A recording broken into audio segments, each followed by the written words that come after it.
Secret now go in for the Mars. I'm imagining this is a Zai hero, although I think they do kind of flex it around. I think, is it Yapsor who plays it a little bit? I think it's gonna be Zai. I think it's gonna be Zai. Game, and they're gonna and they're gonna have Yapsor playing the Sky, Puppy on the Magnus, and because they have last pick on Puppy, or sorry, on Team Secret, essentially Puppy, they're gonna get something that counters everything on Alliance for this carry hero. That being said, with this Mars pickup, I think Alliance is gonna go maybe for a Juggernaut here. Anti-Mage is still good, but Juggernaut with the Grim, you can also just spin out of the arena as a Jug, which is quite nice too. And the Healing Word is going to be really good against like Ember and the spam from the Sleight of Fist plus the Empower. True enough. Yeah, definitely looking to go in that direction. What about Lifestealer as well? We've seen a bit of that. Well, they're actually going to pick up the Venomancer before this. So, okay, is it going to be Tiny mid then? I think it's going to be Tiny 4, Veno 3, and Doom mid. Oh, okay. Is that lane match up well into the Ember? Yeah, I mean, Doom doesn't really lose any matchups or something. Even if he does, he's just going to go jungle, right? Devour Gold is going to kick in. He'll get fat regardless. This Venomancer pick here, I think, has a lot to do with countering Magnus. Just to get those Plague Wards, make it really hard in the mid-game fights for Magnus to blink in and RP. Then you also have the Veno who's going to be able to buy the aura items. That is something that's concerning for me because Secret are not going to be able to buy a lot of aura items unless Puppy gets fat on this Magnus and he goes for like a mech or something like that. Yeah. Mars needs like Blink Dagger, right, in order to be useful. Ember, he's like a core. He won't really be buying any utility items either here. The only thing is it really fantastic to play Venomancer into a team with long disables, such as the silence from the Skywrath? Because part of Venomancer, if you can pick him off easily without him getting off that ultimate off, then obviously he's going to feel like a bit of a potato. He is a bit squishy before he gets any of those big auras online. So could that be a factor? It could be in the early game, but in the mid-late game, I think this Veno will be way too tanky for them to burst. He'll have the Greaves as well. Unless the Mars goes in with the... unless the Mars goes in with the arena on and the spear on him, but then if they hard commit, then the Doom, the Tiny, the Grim, they have all these like free spells that they can cast. And check out these bans, very interesting.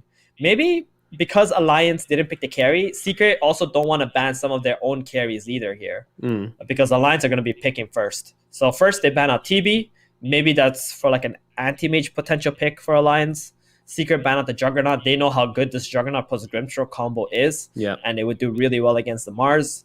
And Alliance ban out Dusa. Not a hero that benefits that much from the Empower in terms of the cleave, but would be a really annoying hero against Doom, I guess. And they're going to ban Weaver. Okay, something fast-paced. They don't want Alliance to constantly run at them.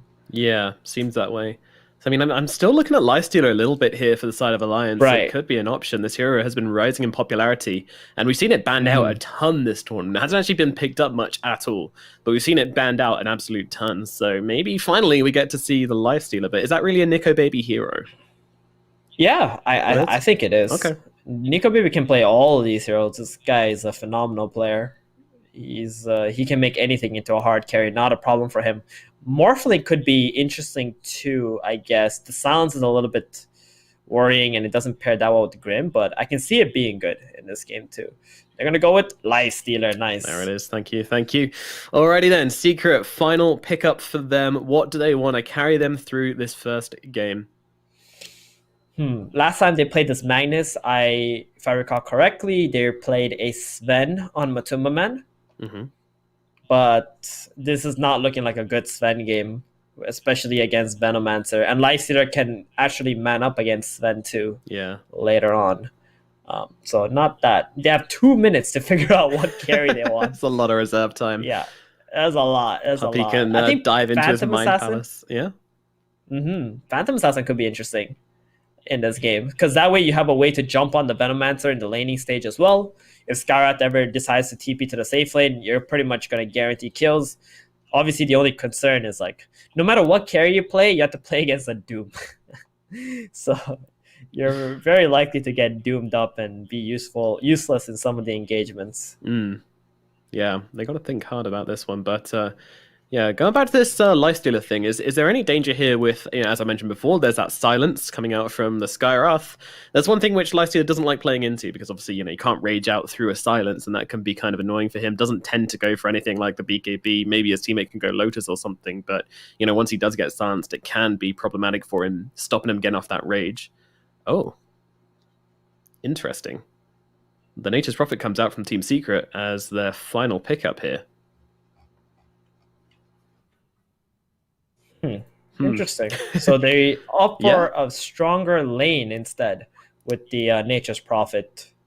And this is something we see Secret do a lot. And that's why Puppey can get away with some of these greedier position 5s, because Matuma Man doesn't feel bad playing these not so weak carry heroes in the safe lane. And this means the biggest empower target is going to be the Ember Spirit on Secret. Matuma Man just has a really strong lane now. Or Matuma playing Nature's Prophet is just making such a strong lane in the safe lane. And this way, Puppey, he can do anything he wants in this lane. He can just pull, he can just mess with the Tiny, he can go from the back, try to skewer the Venomancer or something. No liability in the safe lane for Secret. Yeah, Puppey's really kind of freed up by this pick. Matu going for the Nature's Prophet. So are we expecting a very, very fast-paced game now from Secret, considering they've got the Nature's Prophet and Ember as their two big cores? Yeah, I think so. I think Alliance are the ones who have the long cooldown with the Doom here. Yeah. And every time Doom's on cooldown, Secret are just going to constantly try to run at them and fight. And with the Empower, I think this Ember Spirit has a lot of potential to become a big boy, get a lot of farm on him. And Secret don't have to worry about lanes anymore, right? Nature's Prophet can just play on his own. The other 4 play together. They just keep attacking, and NP can just clear up all the lanes that are being split pushed or something. It's going to get very farmed on the Nature's Prophet because of that as well. I think it was a really nice last pick here from Secret. Yeah. Something that most teams probably wouldn't do. True enough. Most of the teams would have thought about picking like a hard carry and, getting everything out of this Empower, but Secret taking a completely different direction here. Yeah, that's what I was about to mention, because you've got this position 5 mag whose Empower now seems to work, just for the Ember Spirit and the Mars, which isn't ideal, but, it's okay on the Ember Spirit, I guess. Yeah, very interesting from Team Secret. They really prioritize what this Nature's Prophet brings to the draft, obviously. Alrighty, let's get into it. Game number 1 in this best of 3 series here in the upper bracket final of the OGA Dota pit. It is Team Secret versus Alliance in the very first game. Who's going to get the first one in the bag? Well, we don't know yet, and to be honest, I think this is actually looking like a very even draft. Earlier on I was saying Alliance do have the advantage, but I actually think that Secret have a lot of ways to get the advantage over Alliance in this one, and I think they really abused these long cooldowns which they have on both the Doom and the Venomancer. Oh, that's very interesting. They're going to have the Ember Spirit go into the safe lane here, and the Nature's Prophet will be going middle against the Doom. I'm not entirely sure if the NP Doom is going to... Sorry, NP versus Doom is going to be a favorable matchup for the NP. I think the Doom's going to be able to eat the Treants and just be fine pushing the lane out. Are you sure about that? Because Nisha still has the shared tangos. Oh, okay. Oh, 30 seconds. I just realized that too. I thought he was going to the mid lane. I was restarting my Dota. I can't see his items. Yeah, no, Ember Spirit's got the shared tangos. He'll be heading towards mid on Nisha there. And Matu, going to the safe lane. So what you said initially about the Magnus having a free time in the bottom lane to do what he wants is kind of held absolutely true. So let's have a look at some of these lanes. Looks like we're going to have S4 laning up with either, well, probably the Tiny here. So Tiny plus the Venomancer. Sounds pretty scary, but then again, when you're against a Nature's Prophet against a 0 armor hero such as a Tiny, he is not going to be having a great time of that, and you can already see him there. Actually, with this Blightstone bringing him to -2 armor, that doesn't feel good. Meanwhile, Puppey does get seen here, but just runs himself down the cliff. No worries, gets himself away, and all is well.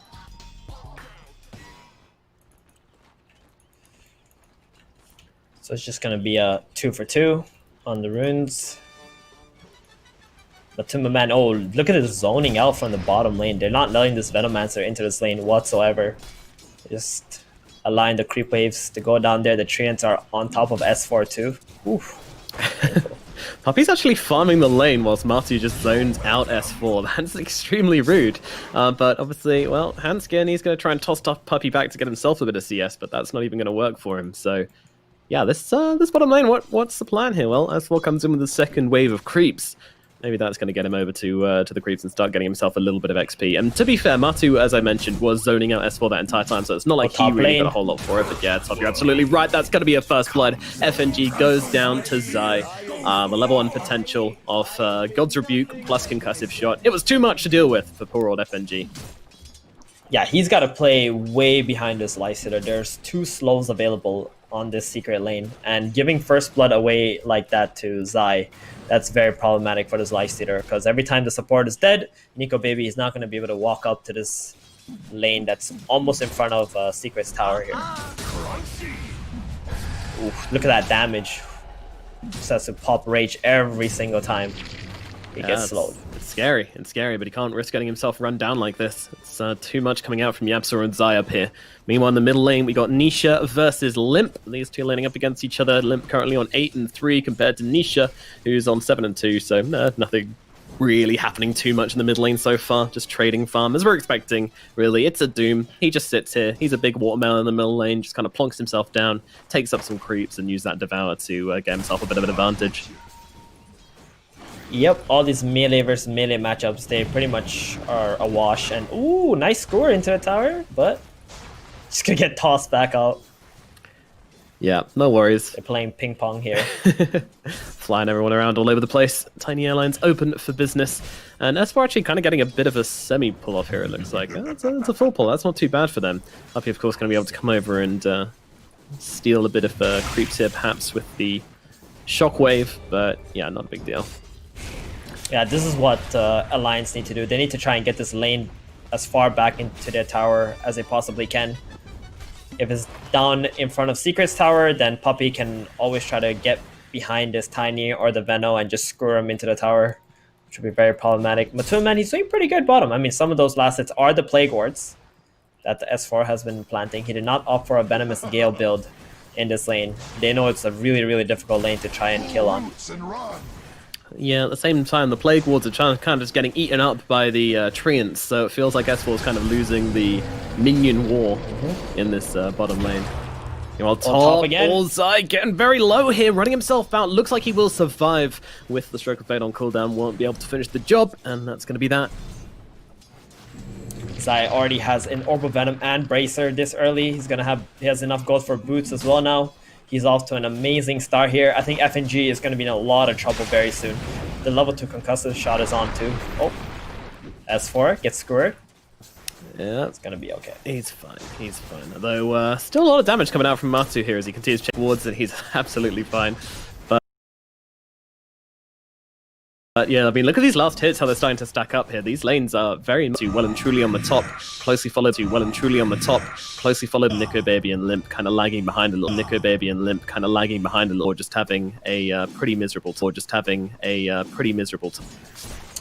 Yeah, he is. Just Prophet and the Magnus on the first. Gets slowed up. Is he okay? Yeah, he's good. Gets slowed up. Is he okay? Yeah, he's good. All in. Oh, we might go down, but they do get mid. Oh, we might go down, but they do get mid.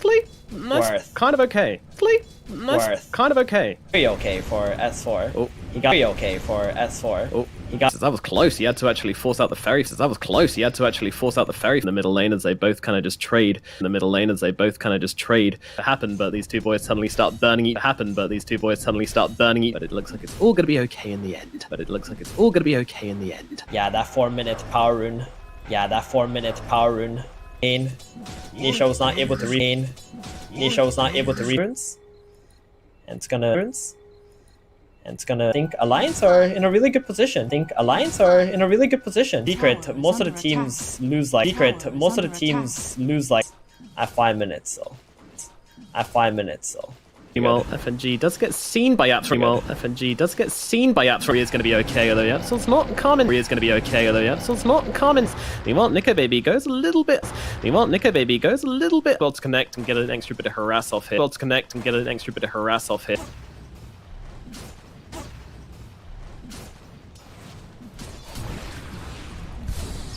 Looks like we have a... FNG, Jesus, he is getting so loving him. He is not happy being him. He is not happy with the rotation into middle lane. The Doom's actually all the rotation into middle lane. The Doom's actually all from the tiny, so it's going to be kind of difficult for them from the tiny. So it's going to be kind of difficult for them to actually connect. Can they get in range for the avalanche? Yapso, he actually tosses him forward for Limp, and a haste rune spawns, but yeah, Hanskin doesn't go for it. They want to get the kill into Roshan, but it doesn't get denied. They still get the kill onto Limp, and that means Nisha is down for the count. Good stuff from Alliance again, this time finding a kill on the middle lane. Got down a bot, S4, there's a skewer back, just grabbing him into tower range. Actually not quite, but they've still got the damage to bring him down regardless. The Doomman gets that kill, and Puppy and Matu will be happy once Hanskin leaves. They are able to get the return trade onto S4.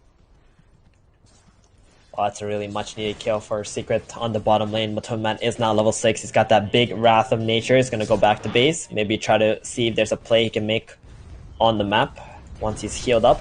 And he's very happy to just give Puppy this bottom lane. If Puppy sits down here, gets like level 6, level 7 really quickly, that's very beneficial for Secret. Going to be able to buff up that Ember Spirit. And the Mars too, actually. Mars with Empower is quite good, I must say. Yeah, he can really carry the game as well. The bonus damage, the farming potential, well, not so much the farming potential, but just the bonus damage, and his presence on the map greatly increased.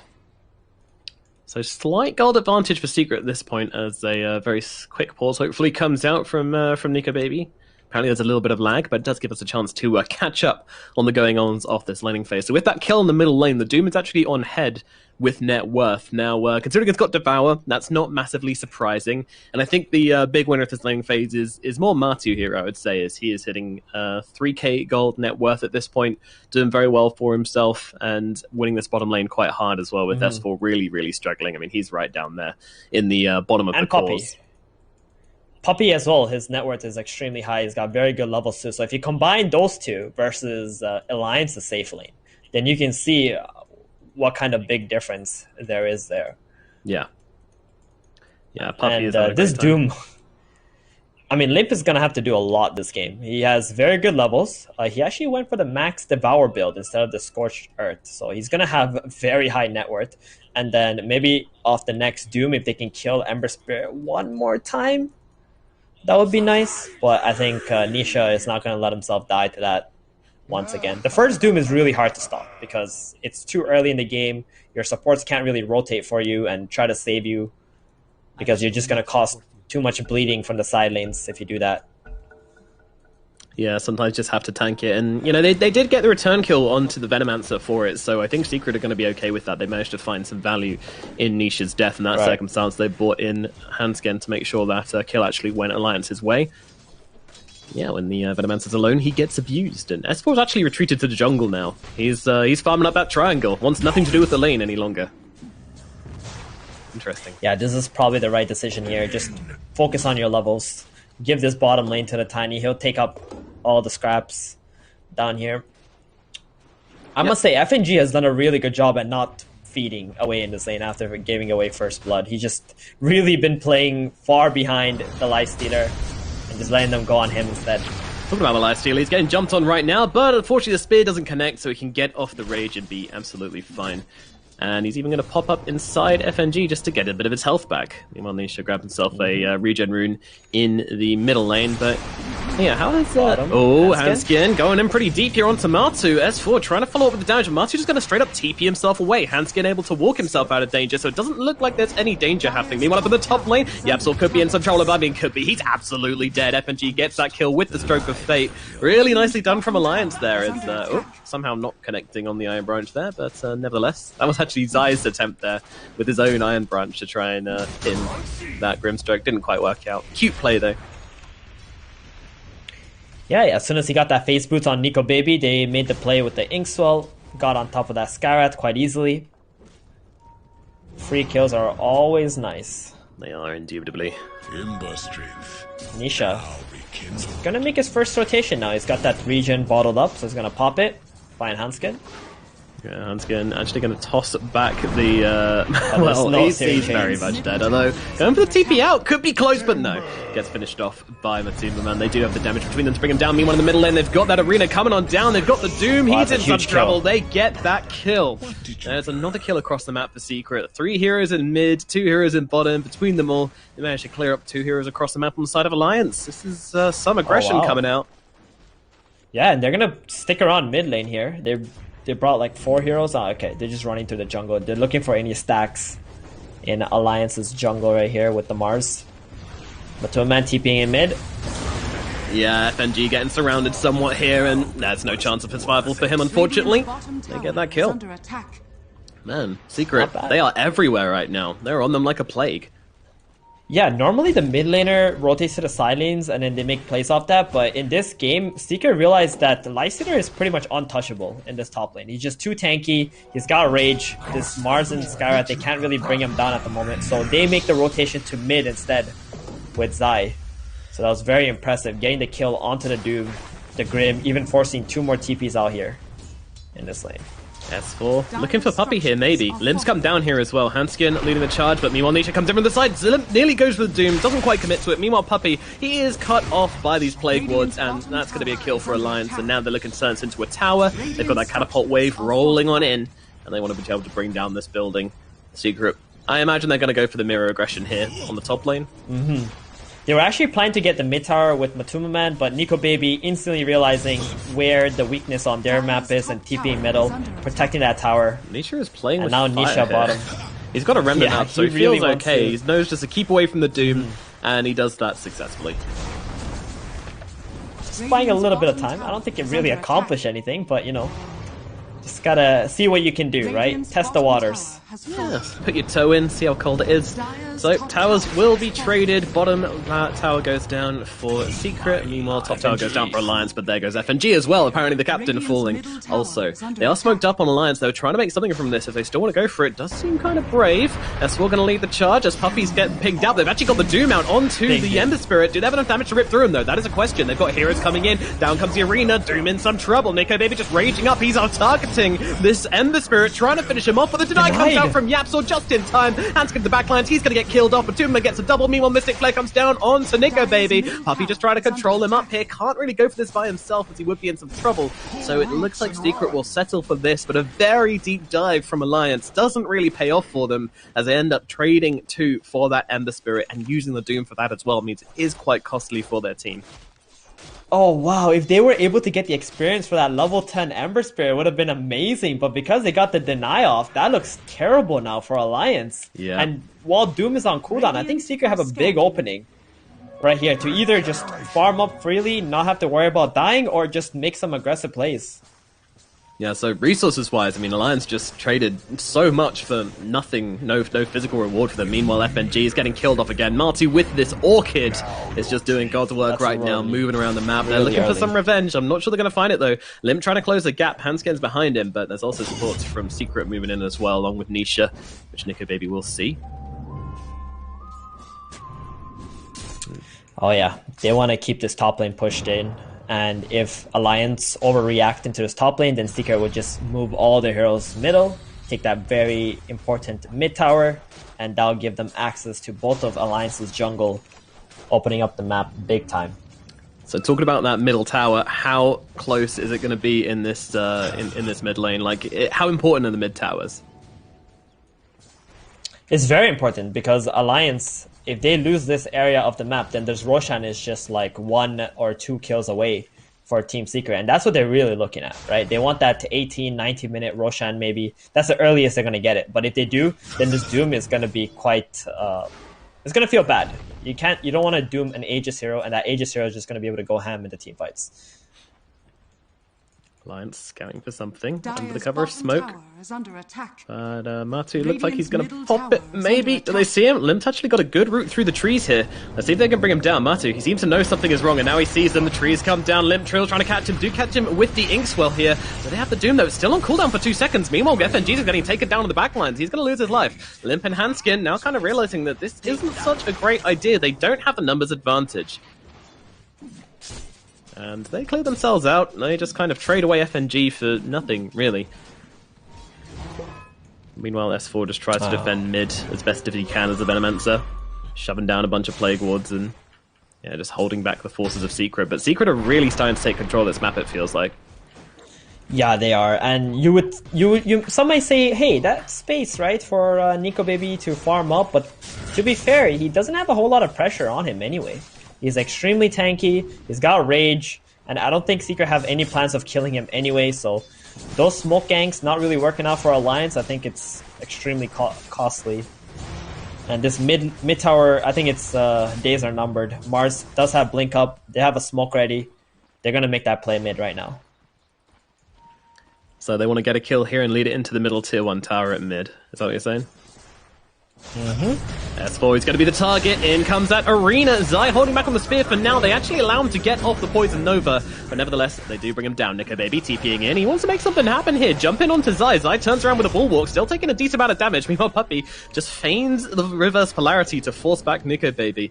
And, well, I mean, that was a ballsy play from Nico Baby, just running into full heroes, but he realizes how strong this rage makes him.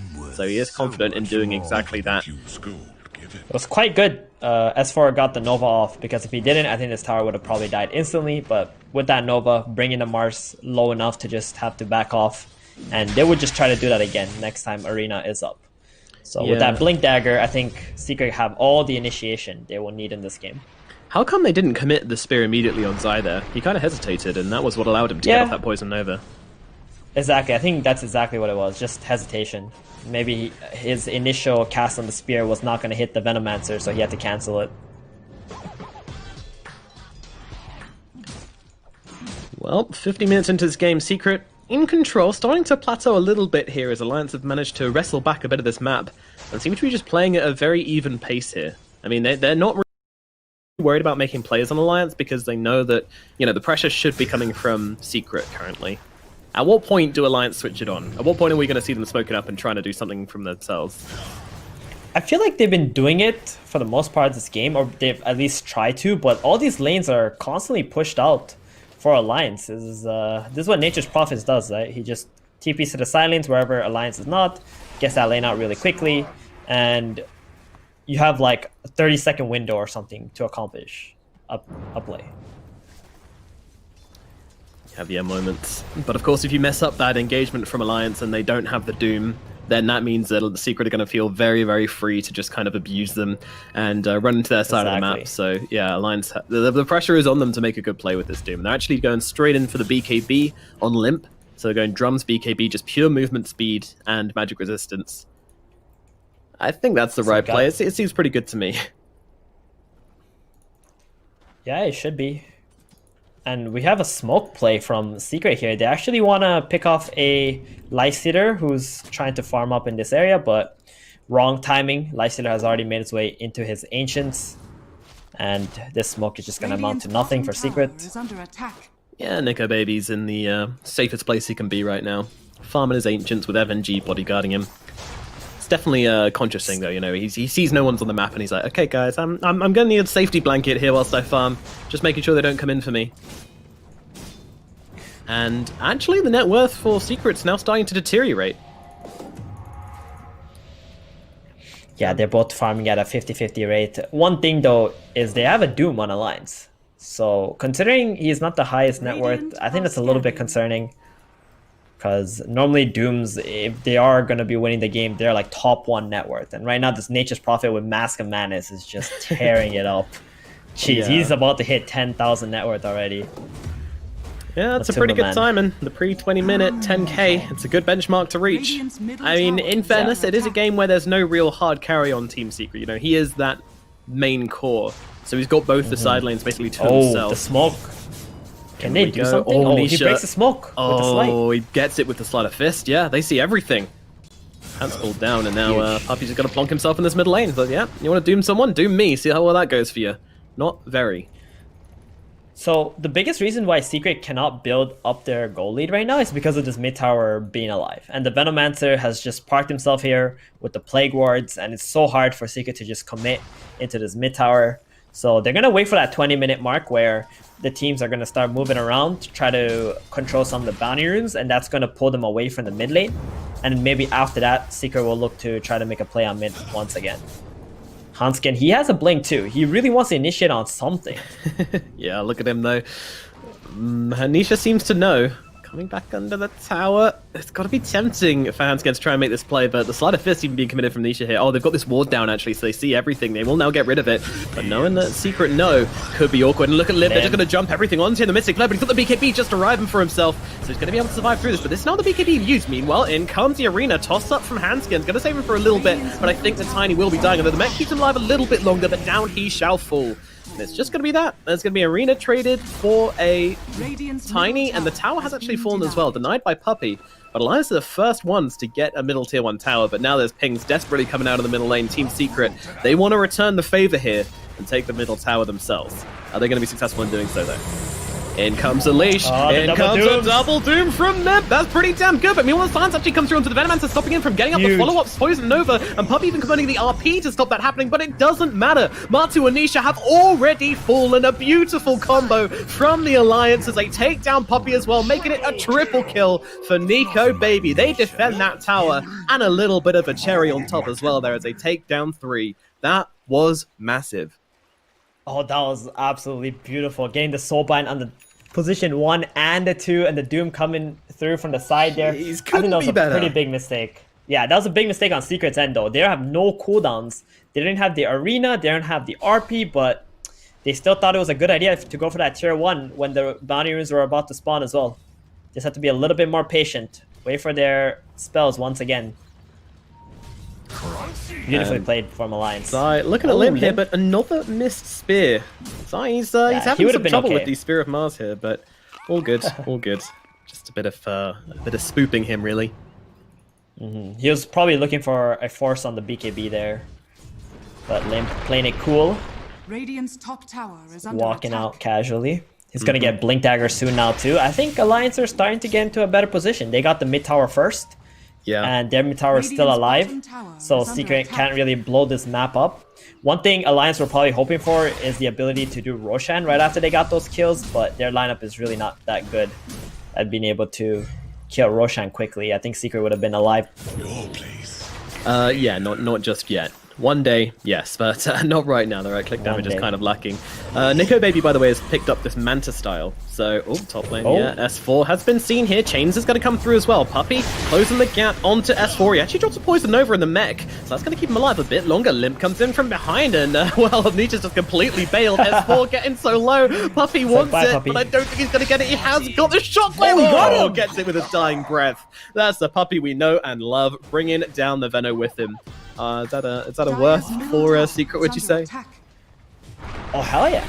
That's definitely worth it. I thought he was just dead. Another fight going on here, actually, as Alliance trying to make a play onto Matumba Man, but they have lost Hanskin. Not exactly the dream scenario here, and now there's an Arena coming down onto FNG. FNG, he is not in the right place, and he's going to get killed off as well. Alliance getting a bit too big for their boots there, I feel, and now, well, Secret, they want to get something big for this. They want to get Roshan. Matumba Man straight into that pit with that Mask of Madness. BKB 10 seconds at the ready as well. They are looking to gain a bit of momentum for themselves. They might be able to defend this from Alliance. I mean, Venomancer's up in 5 seconds. He's going to plop a ward down. Lifestealer is already TPing in. He's got a Manta. He can get some vision, maybe. Maybe. Oh, no, it's looking a bit late. It's gone, it's gone. Limp. Nico Baby, he's trying to walk in here. He pops a Rage. Puppey just zooms right past. Nico Baby can't do anything, though. And now the RP comes down onto 2. Oh, no, Alliance. What is you doing? They are going to be able to take down Limp, and now they look over towards Nico Baby and S4. Nope, they know they want the Lifestealer, and he will perish. Oh, dear. Alliance walking into that pit at just the wrong bloody time. And that results in 2 more heroes dead. How the mighty have fallen. I mean, a great play in the middle lane, but unfortunately a series of pretty disastrous events for Alliance sets them back in this game quite significantly, as now we have that Aegis up. And, well, yeah, there's 2 heroes dead as well. If they wanted that play to happen, the Doom just had to click his BKB and blink right on in to that pit and hope for the best, but that didn't happen. He just ends up dying, still holding that 9-second duration BKB. Big RP from Puppey there.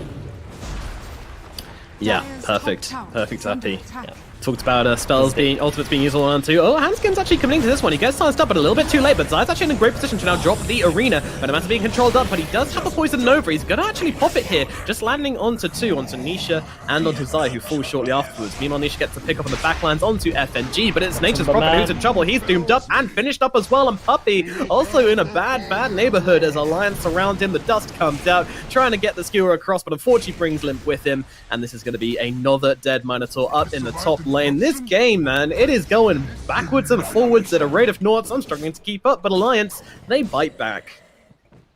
Every time this Doom is up, Secret have to be a lot more aware that they are vulnerable to this spell. And with the Doom going on cooldown, they did get the kill onto Nature's Prophet, which was great, but Alliance better be ready for the next play coming from Secret.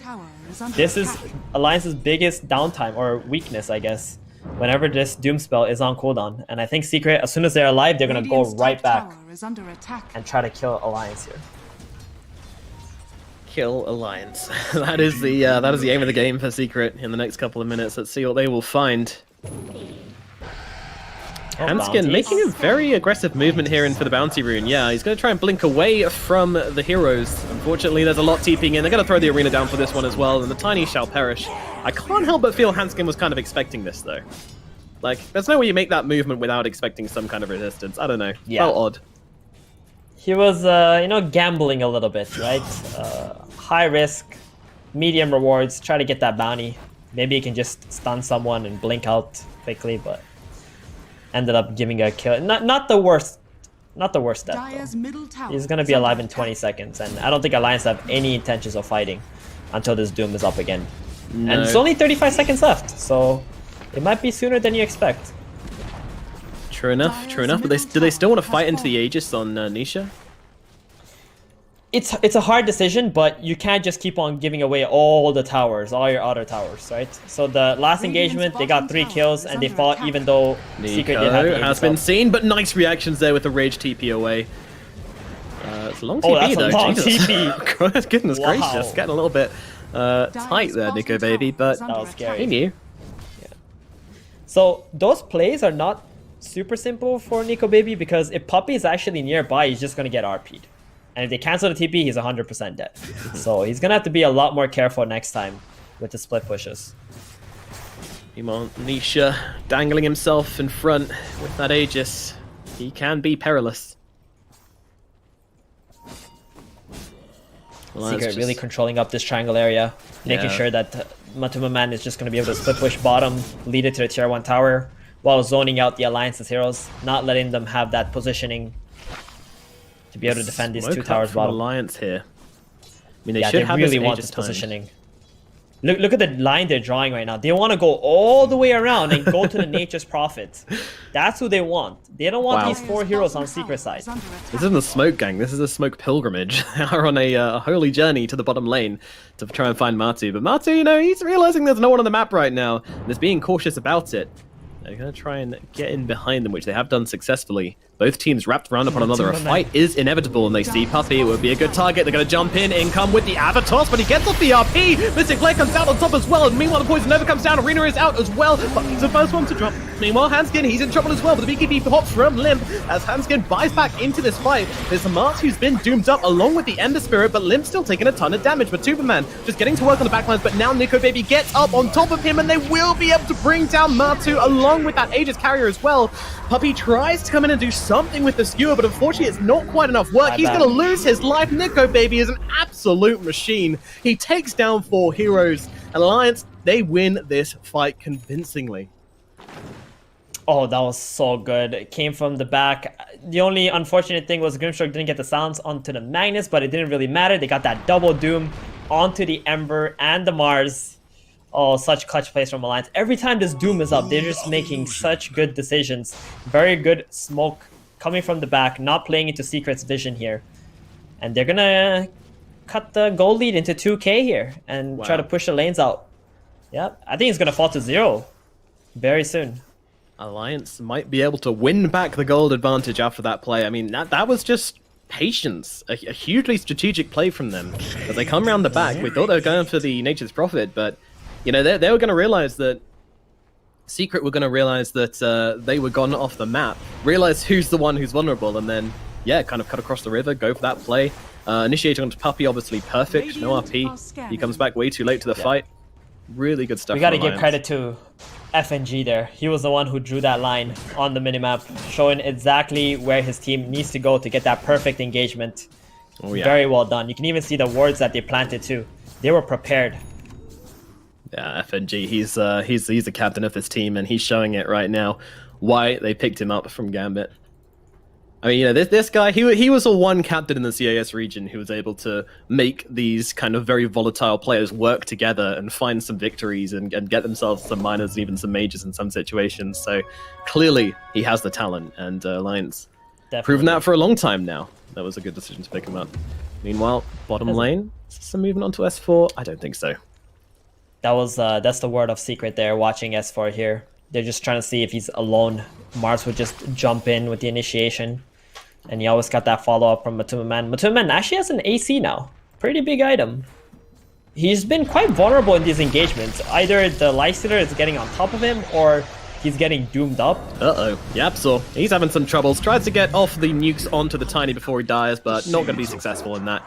That's going to be a nice pickup from Alliance as they continue to control this bottom half of the map. We should probably mention that Yapzor also has an Aghanim's now on top of the Aether Lens and a Telescope. This is like some Zeus level magic damage output. Jesus, the guy's huge, yeah. What a valuable kill they just got in the bottom lane. Telescope as well, what a perfect pickup from him. Both teams do have one, to be fair, though. FNG's holding one as well.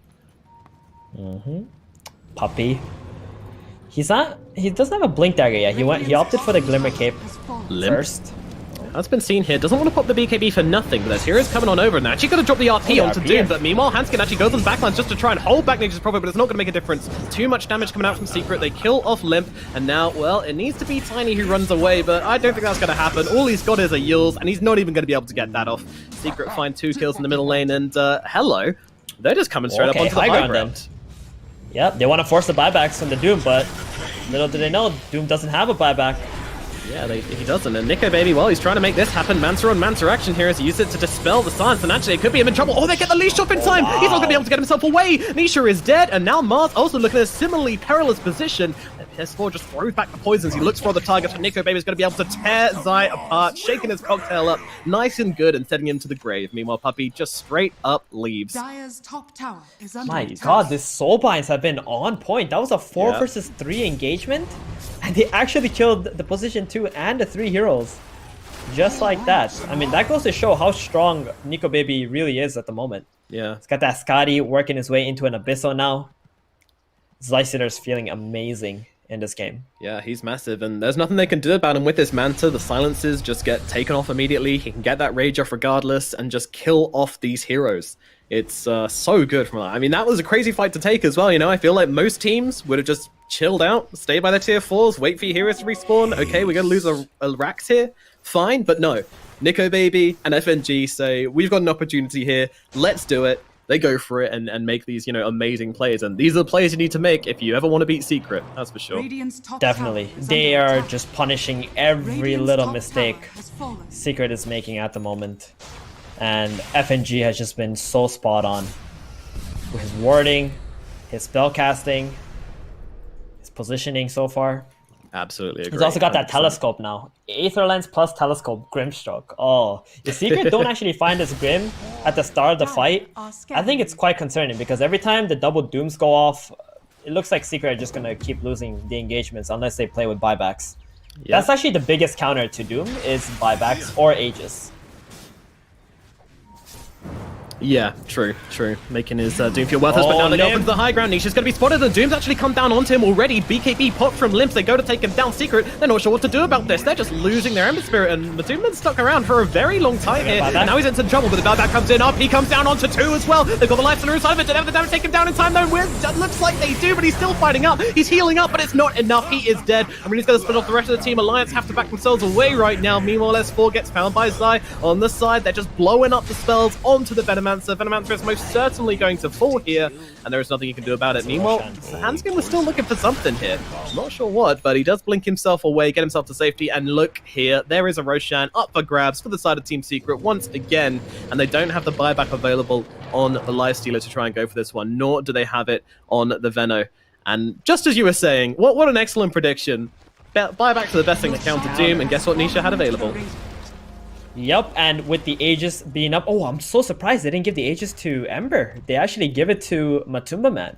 I think they're really valuing his ability to stay in the fights after the Doom and just continuing on right-clicking. He's almost got that Daedalus up as well. Okay, so really well played there from Secret with the buyback. They control up the Roshan. They really couldn't afford to give that away to Alliance. Mr. Hanskin tried to creep cut, but gets caught out by the Goon Squad.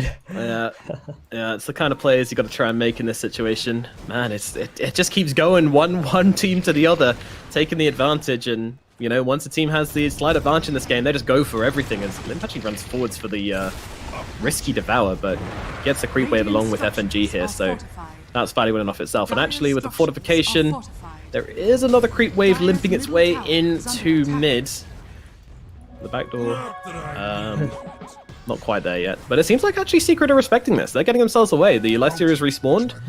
They know that Doom's going to be up somewhat soon, so it seems like they're just saying, hey, you know what? Flashbacks of last time, let's not let that happen again. Now let's see Nisha. Oh, in they go. Oh. Close, but not quite there. Very close. Yeah. I mean, that was the Limp play, right? He went for the creep cut, they chased him too, and then the creep waves are delayed. And they managed to actually not lose the racks while everybody was respawning. So Alliance just gonna give away a little bit of gold and Roshan, but not lose any objectives. Jesus, FNG's taking some real hits here. Meanwhile, Zai actually gets the arena down, but Nico Baby is inside Limp, and well, there is no Doom available right now. Again. As the Nico Baby's being controlled up good and proper, surrounded by Secret here, as he does pop that Manta, but it's not going to keep him alive. And now they'll just have to get themselves away. What happened to the Doom there? Where is it?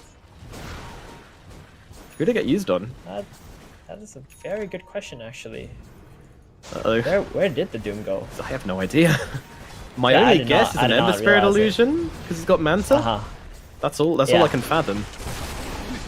Either way, Doom is not there. A huge mistake from Limp. A game-losing mistake, possibly, here as they're up on the high ground. A long way from that yet, but most certainly this barracks going the way of Team Secret as Matsuman just plonking himself on that high ground with this Aegis and taking down these barracks. Dire's middle barracks has fallen.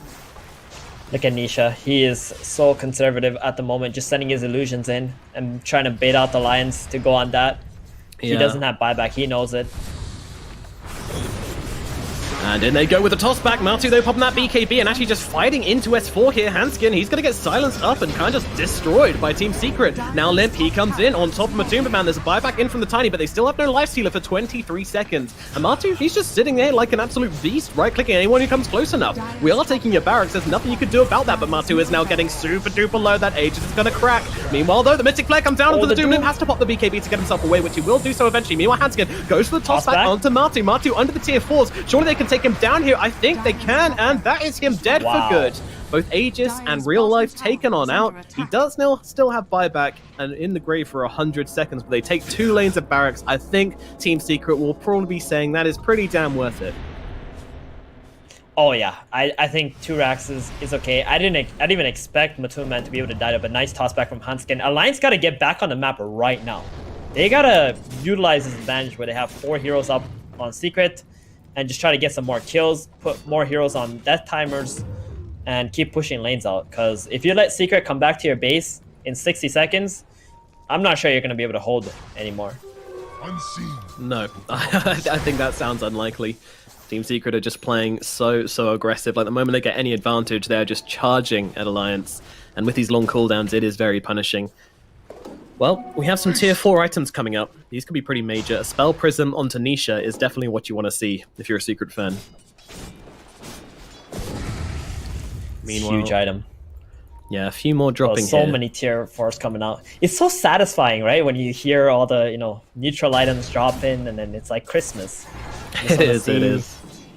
What presents you get from Gaben today Yeah, everyone In gets your like game. a 2k net worth bonus pretty much. Shots is roughly what these items are worth. That's the same. Handskin. Yeah, he's going on a bit of an Tiny in adventure here. Yeah, he's heavily Oh, pregnant, no. but won't find anything with his newborn baby if Nico baby.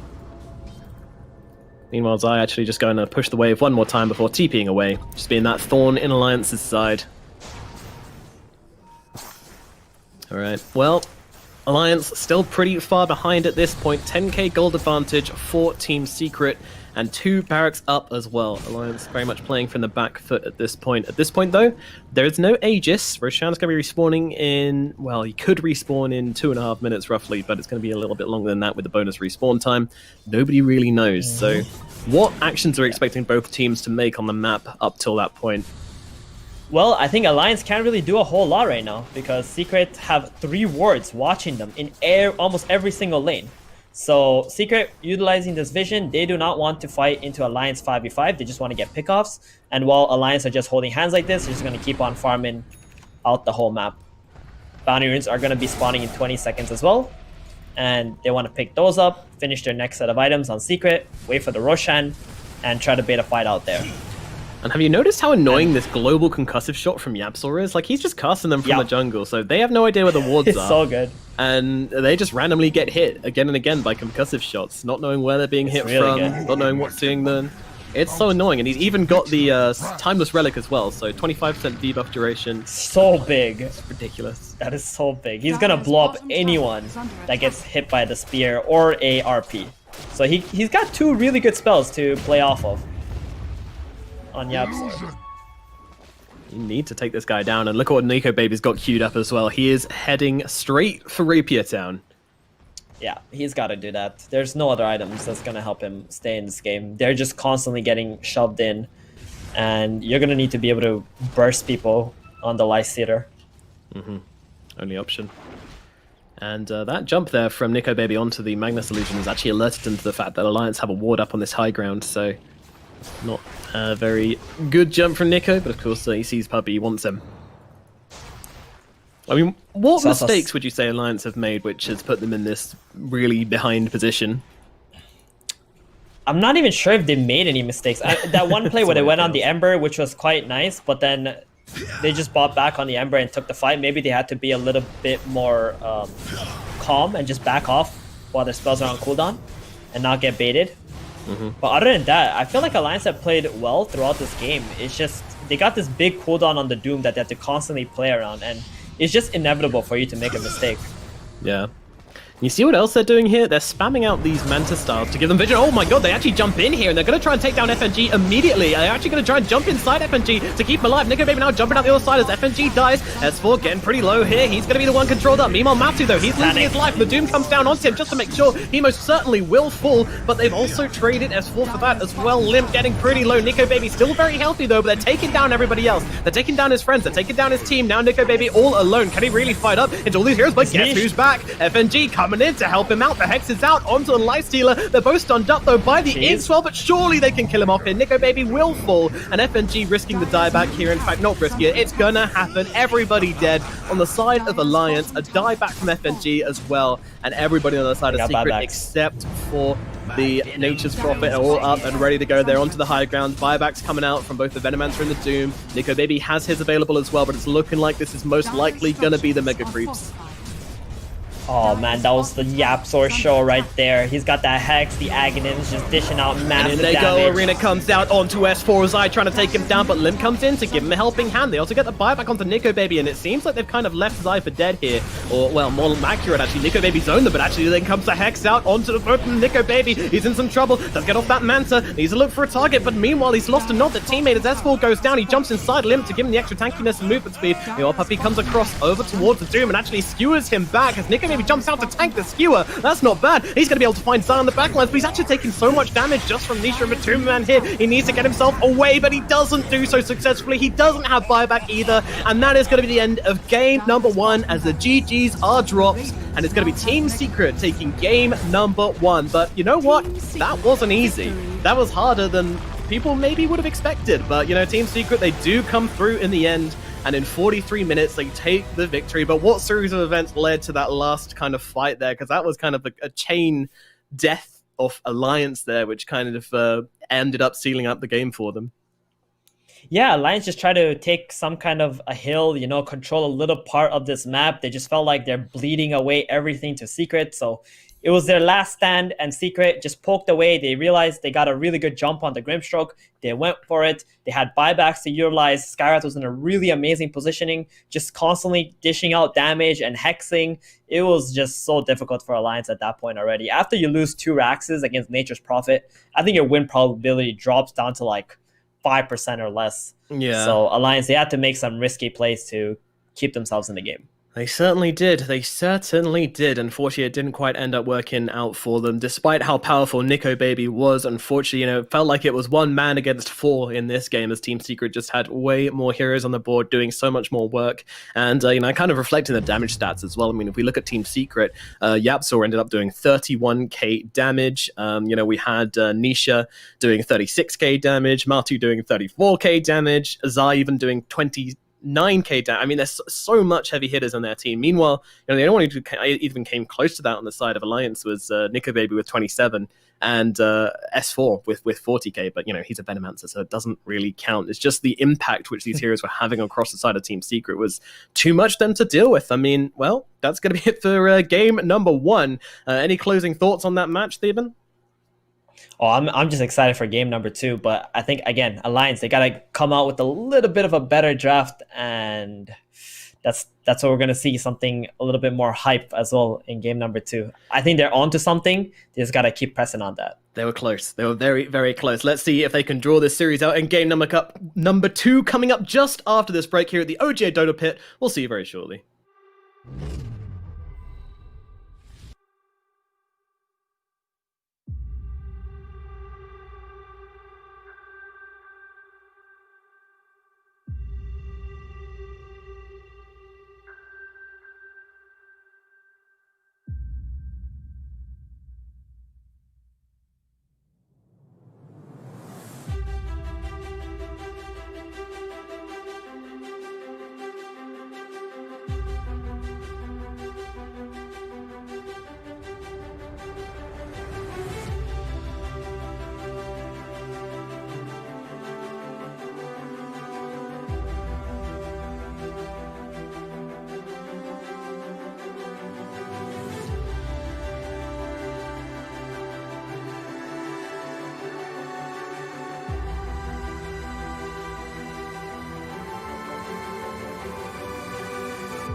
Dire structures are fortified.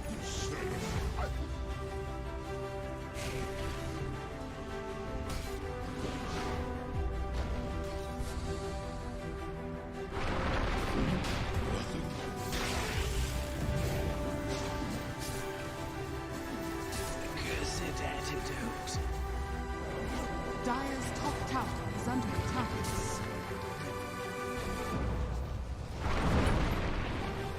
Radiant's middle tower is under attack.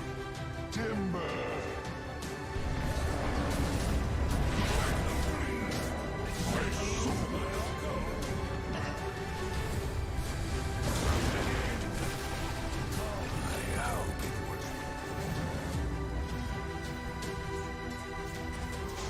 Dire structures are fortified.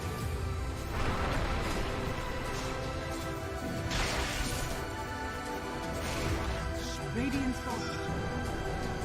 Dire's top tower is fallen. This is my line.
Dire's middle tower has fallen.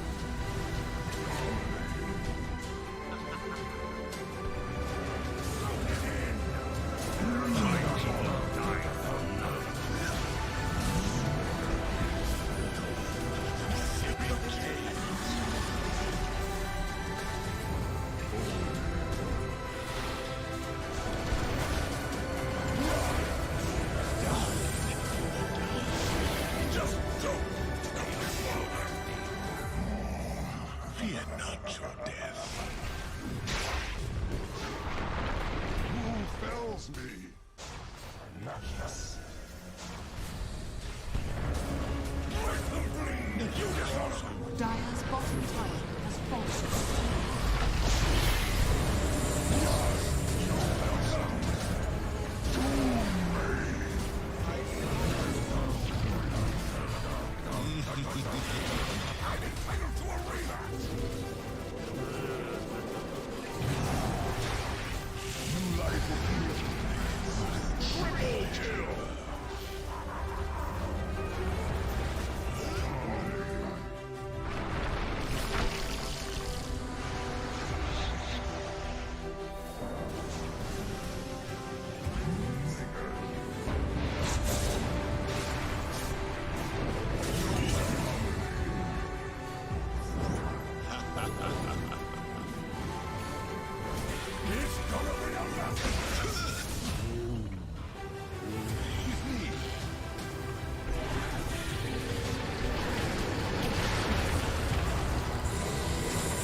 Are scanning.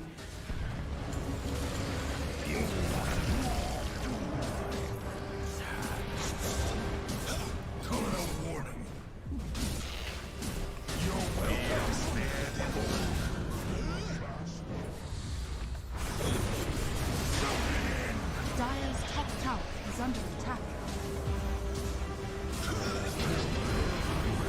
Dire's top tower has fallen.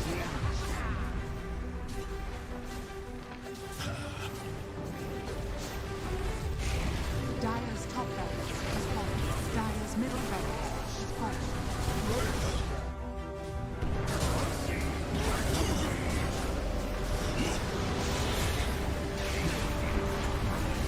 Dire's bottom tower is under attack.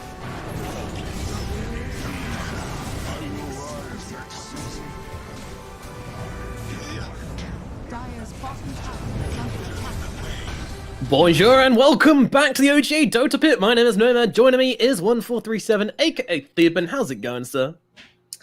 It's going well, Nomad. Thank you. Halfway through. Well, no, that's very pessimistic for me to say. We are possibly halfway through, possibly 1/3 of the way through this best of 3 series between Team Secret and Alliance as they battle it up in the upper bracket finals to find out who's going to be the first team through to the grand finals. And game 1 was a stunk, and I gotta say, Team Secret, they have this uncanny ability to make every hero feel like it's one of the strongest heroes of the meta. Like, I'm just coming into the second draft and thinking, maybe we're looking at a Skywrath ban? No, who bans Skywrath? Maybe Nature's Prophet, they need to take that out of the pool. Like, I feel like you can't give them anything right now, Theban. Yeah, I mean, if you lose the games, you're going to feel that way for sure. True. And the best thing to do in this position, if you're Alliance, is just stick to your preparation, right? Before this game, I'm sure you, your team, your coach, you guys sat down, you talked about what you're going to do from first pick, from second pick. Just stick to that. It's so easy to get lost in the game and the moment, and you only have like 5 minutes in between, and you're going to be like, oh, what are we going to do? Are we going to ban the Magnus? Are we going to ban the NP? Whatever. Nah, just stick to whatever you thought of before the game. That's what is going to work for you, and just play better, essentially. I think that's what Alliance had to do. Last game, they made one bad play after they doomed the Ember. They continued to fight, not respecting the possible buyback, and they got punished for it. But if they played a little bit better there, I think, Alliance could have dragged that game out a little bit longer, and they could have been in a better position. Yeah, it sucks to say it, but man, I mean, so close to victory there for Alliance, it felt like. I mean, if the shoe was on the other foot, if Secret made a couple of mistakes, it did feel like Alliance were playing at a level where they would have taken advantage of that, which is unlike many other teams we've seen come up against Secret. Virtus Pro Prodigy is the only one we've seen make them sweat in this way with their game one victory against them. But yeah, I mean, I still think there's a lot of potential in Alliance, but my goodness, Secret look good. Definitely. And we're going to open things up with a Vengeful Spirit. So this time around, IOM Magnus getting banned out for Secret. Man, Puppy has done a beautiful job at spamming Magnus and IO in pubs and just making people afraid of this hero. This is the best thing you can do as a professional player, is make your opponent have to respect ban something from you every game. Because by doing so, Secret literally have the entire pool now available to them that they can open with. And Puppy still picks himself something useful, vengeful. Even if this hero doesn't have the most amazing laning stage, provides a lot of auras. And are we going to see a Drow? Yeah, oh, we are. Okay, Secret, they're going mainstream.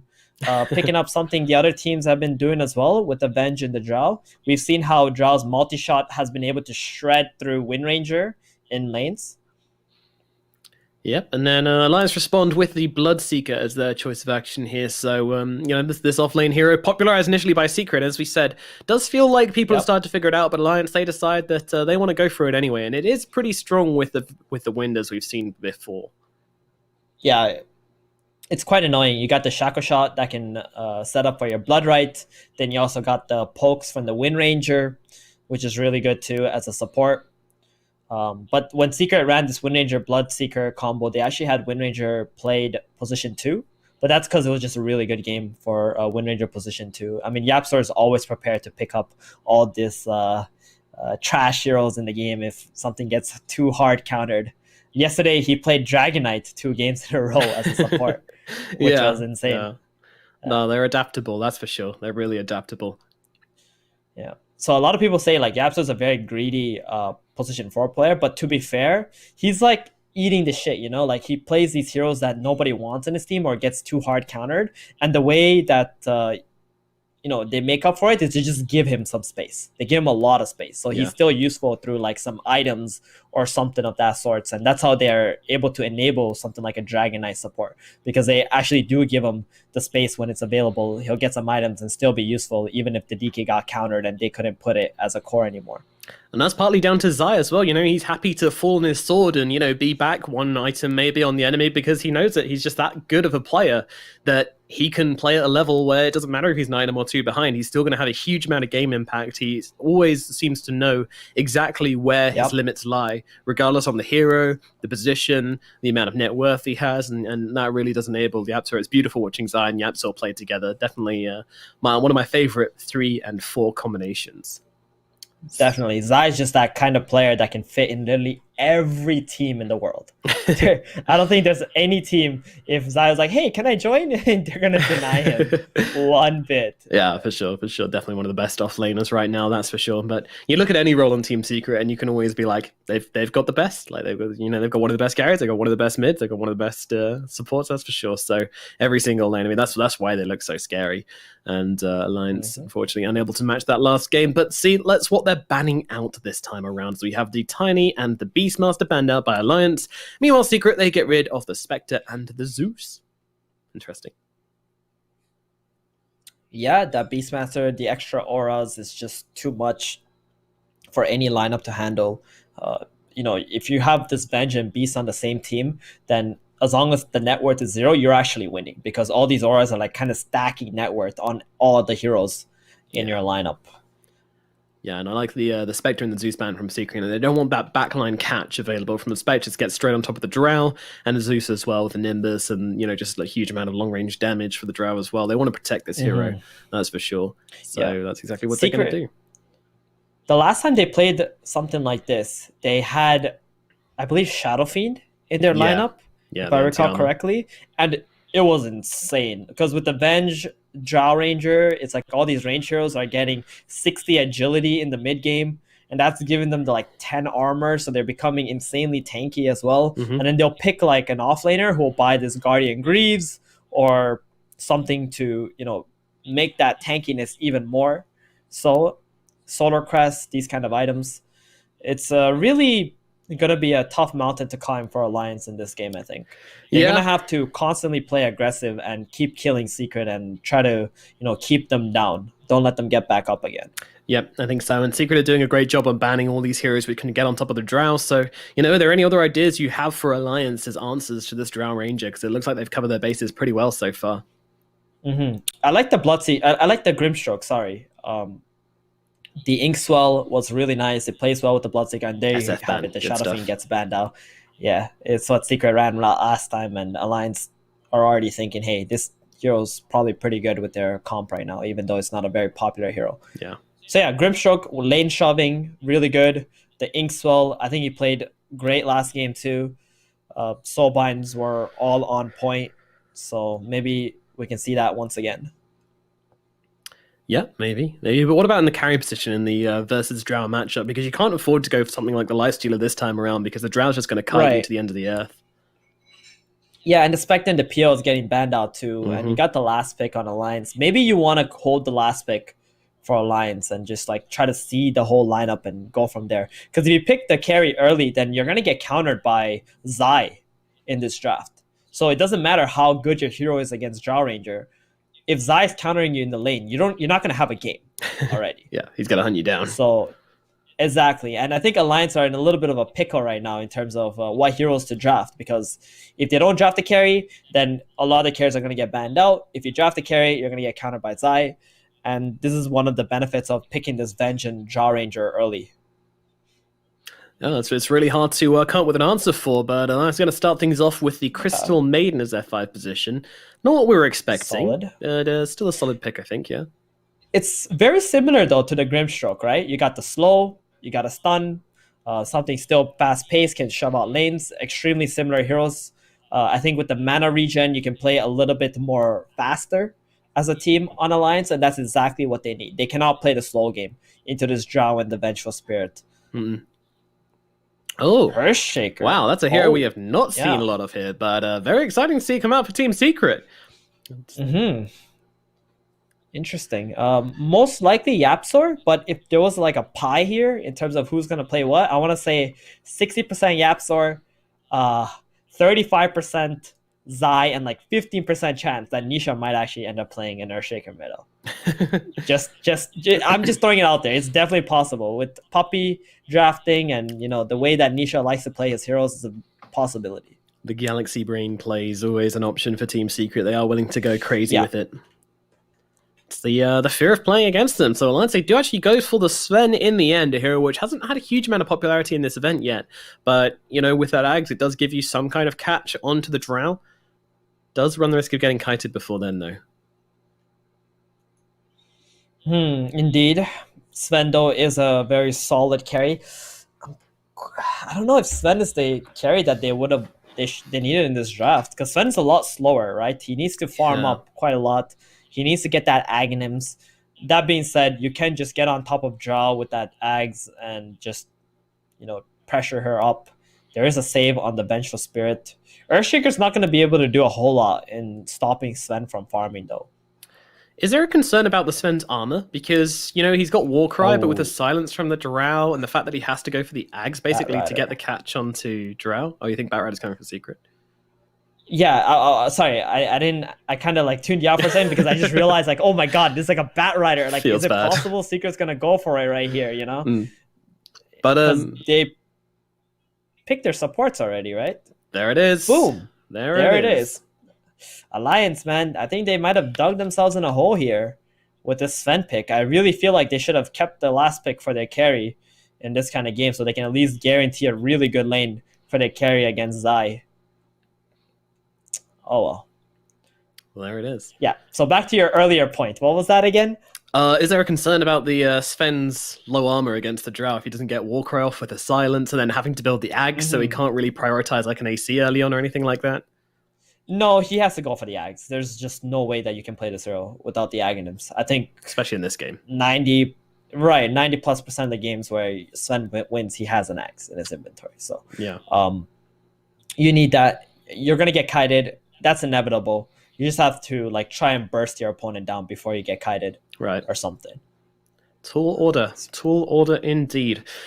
Well, we're into the last round of bans here, and it looks like Alliance needs something, just that mid laner who can really create some tempo for them and not get absolutely wrecked by this Batrider if he ends up in their lane. So they've banned out the Pugna and the Viper, the green heroes, on the side of Team Secret. Meanwhile, Alliance, they get rid of the DK, and one more ban coming out for them before the final picks here. I think Secret, though, they're in a pretty good position in this draft so far. Would you agree? Oh, definitely. If you get Batrider free lanes like this, you're up against like a Sven, probably one of the best heroes for Batrider to lane into. Crystal Maiden also extremely slow. You got a Shaker who can block people off. Just because of this one lane, I think Secret are very, very favored at the moment. Is it time for something crazy? It might be. I think Alliance, they have potential to make this Wind Ranger a mid laner, put the Crystal Maiden like as a 4 or something, and get an Oracle. I think they got to do something like that. They need to fix this Batrider issue right now on this last pick. And not only that, but they've got another pick coming on Team Secret there, so they're going to be able to raise another fire. And Alliance have only got one fire extinguisher left in their picks, so the pressure could really be on right now. I like Kunkka here for Secret. You kind of stop Alliance from picking or putting the Wind Ranger middle in some ways. Like you just have to pick something that can deal with Wind Ranger mid, essentially, because that's pretty much the only curveball Alliance can throw out right now. And they go with the monkey mid. Interesting. Okay, yeah, very interesting. So this monkey pick could possibly mean the Batrider has potential to go middle as well. And they can put like monkey as a 3, or put in the safe lane, go aggro with Drow Ranger. Secret can do so many things. You know Secret, right? Yeah. They will find a way to win 2 out of 3 lanes one way or another. That being said, Alliance, because of this monkey, they have a potential to put that Wind Ranger middle and fix this Batrider problem somehow. Final pick. Give me that Oracle. It's good. I think it's good Oracle game. Take a note out of No-Tail's book, and there we go, dude. What a goddamn prediction! Goodness gracious! I mean, we got 2 oracles in this game, I think. All right, so that's what they're going to do. So let's just have a quick look on who's playing what. FNG is indeed going to be on the oracle. S4 Bloodseeker, no big surprise there. It's more on who's the wind. Yeah, Limp going for the Wind Ranger, and Hanskin going on to the CM. Meanwhile, Team Secret, nothing out of the ordinary there. Matu on the Drow, Nisha on the Monkey King. And Yaps on the Earthshaker. So, yeah, and we're going to see it. Wow. Okay, so these are your drafts. Do you think that Oracle fixes enough? Is this a 50-50 draft now? Do Alliance have a shot? No. I wouldn't call it like I'm not saying that they don't have a shot. I'm saying the Oracle is good. It keeps them in the game, right? And it keeps them in the lanes and such. But in terms of drafts, I do think this Drow Ranger plus Venge is a huge problem for Alliance to deal with. That being said, if Nico Baby can get a really good start into this game, I don't think Team Secret have a whole lot of heroes that can chase him into the triangle area. And if he can get farmed enough to 2-shot people, that's how Alliance are going to win this game.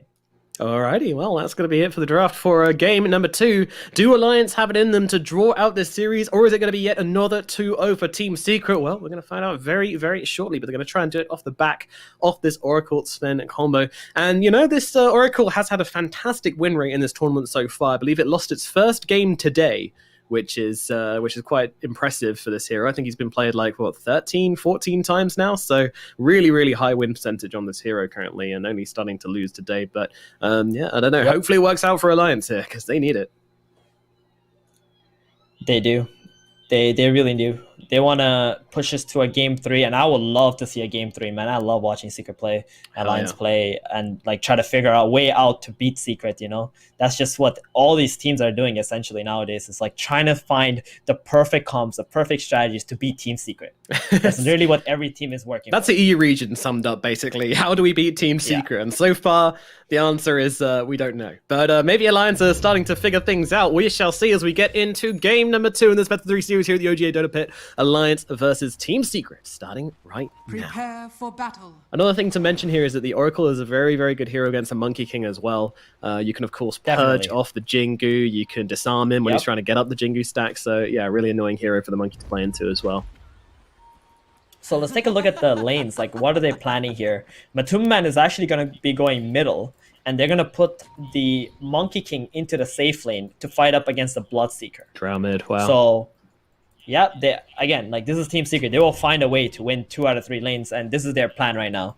Oh, an alliance going for a smoke, but it all gets revealed by Yapsor. He was ready for it, and even going in for the high five as well. Look at this guy. Look at this guy. He spoiled their plans. Yep. He's going to go back to Matumman to collect the high five, right? No? No high fives to It's on Yapsor. cooldown. Deserved it, though. Sad. Yeah, he 30 did. seconds Definitely to did. battle. So, Puppy moves in from the side here. I mean, they're bringing heroes over. Your Secret aren't scared of Alliance. Bringing all these heroes in.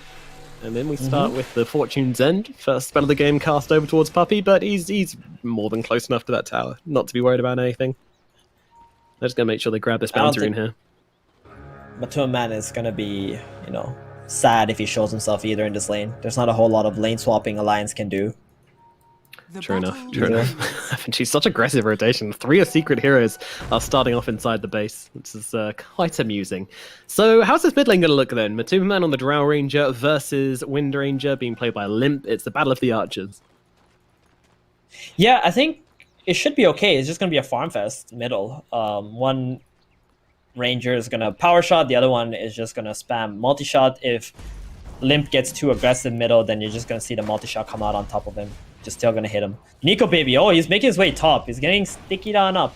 Yeah, it's been seen by Zai here, but there's going to be a Fortune's End thrown by FNG. I mean, could be a lot of time wasted, though, as Nico Baby comes in. Hanskin joining the fight as well. Has that Crystal Nova, and Zai, all he has is the sticky napalm, and it looks like this is going to be your first blood, and it goes to Nico Baby as well.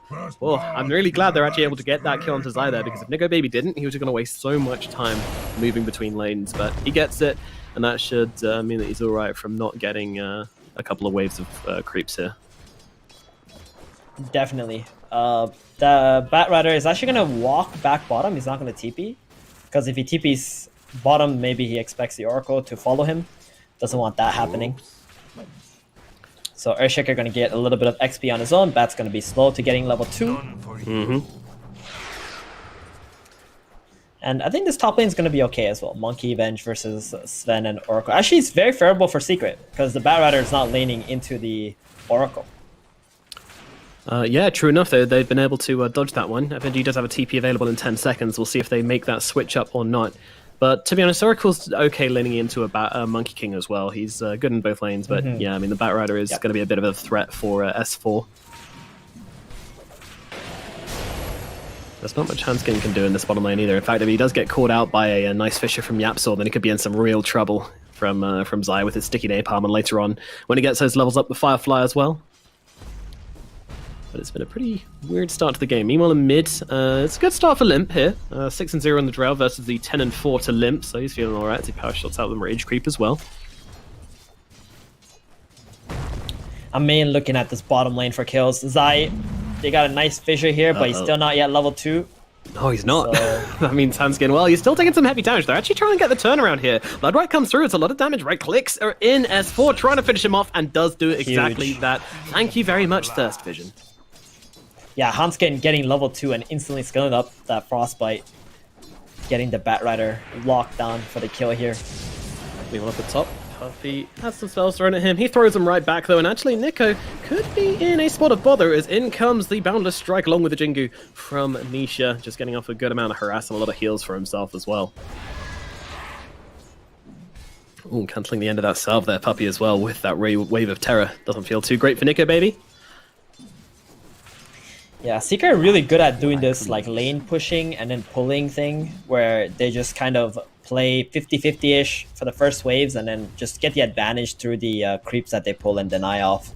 So top lane is not looking too hot for Mr. Sven, because he can't really contest these pulls, and Oracle is going to have a tough time doing that too. He's getting gone on right now.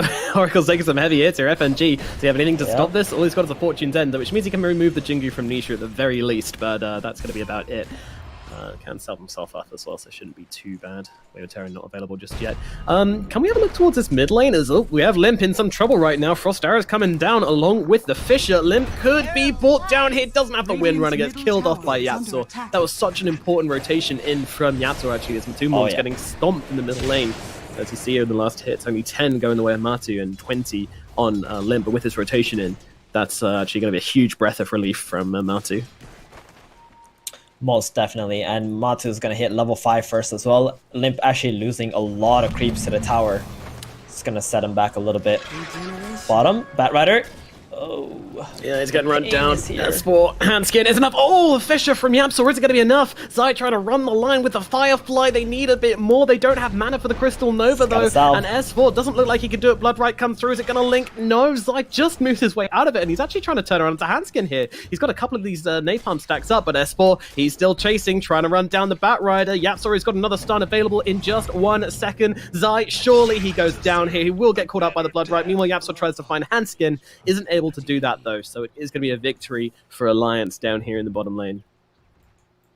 Yeah, they get the kill. The only unfortunate thing is the creep wave is actually pushing into Secret, so they don't lose any creeps bottom. But Bloodseeker did lose quite a lot there. So when Bat comes bottom, he's going to get a nice, juicy double wave coming into him. He's really needed this. Zai only has 8 last hits in this lane right now because of that first blood and having to walk back bottom. It's kind of snowballed very heavily for Alliance against his Bat, at least. Against him, yeah. But on the other side of things, Nico Baby is having an absolutely abysmal time. He's down on 11-2 and is forced back to the jungle, but he's rushed a Morbid Mask, got a singular point in Great Cleave, so he's just going to try his luck in the jungle. I'm wondering how this is going to work out for him. Oh, you hate to see that. Level 3 carry jungling. Oh, man. He's going to be completely denied up in this top lane. This isn't how they wanted things to go on Alliance at all.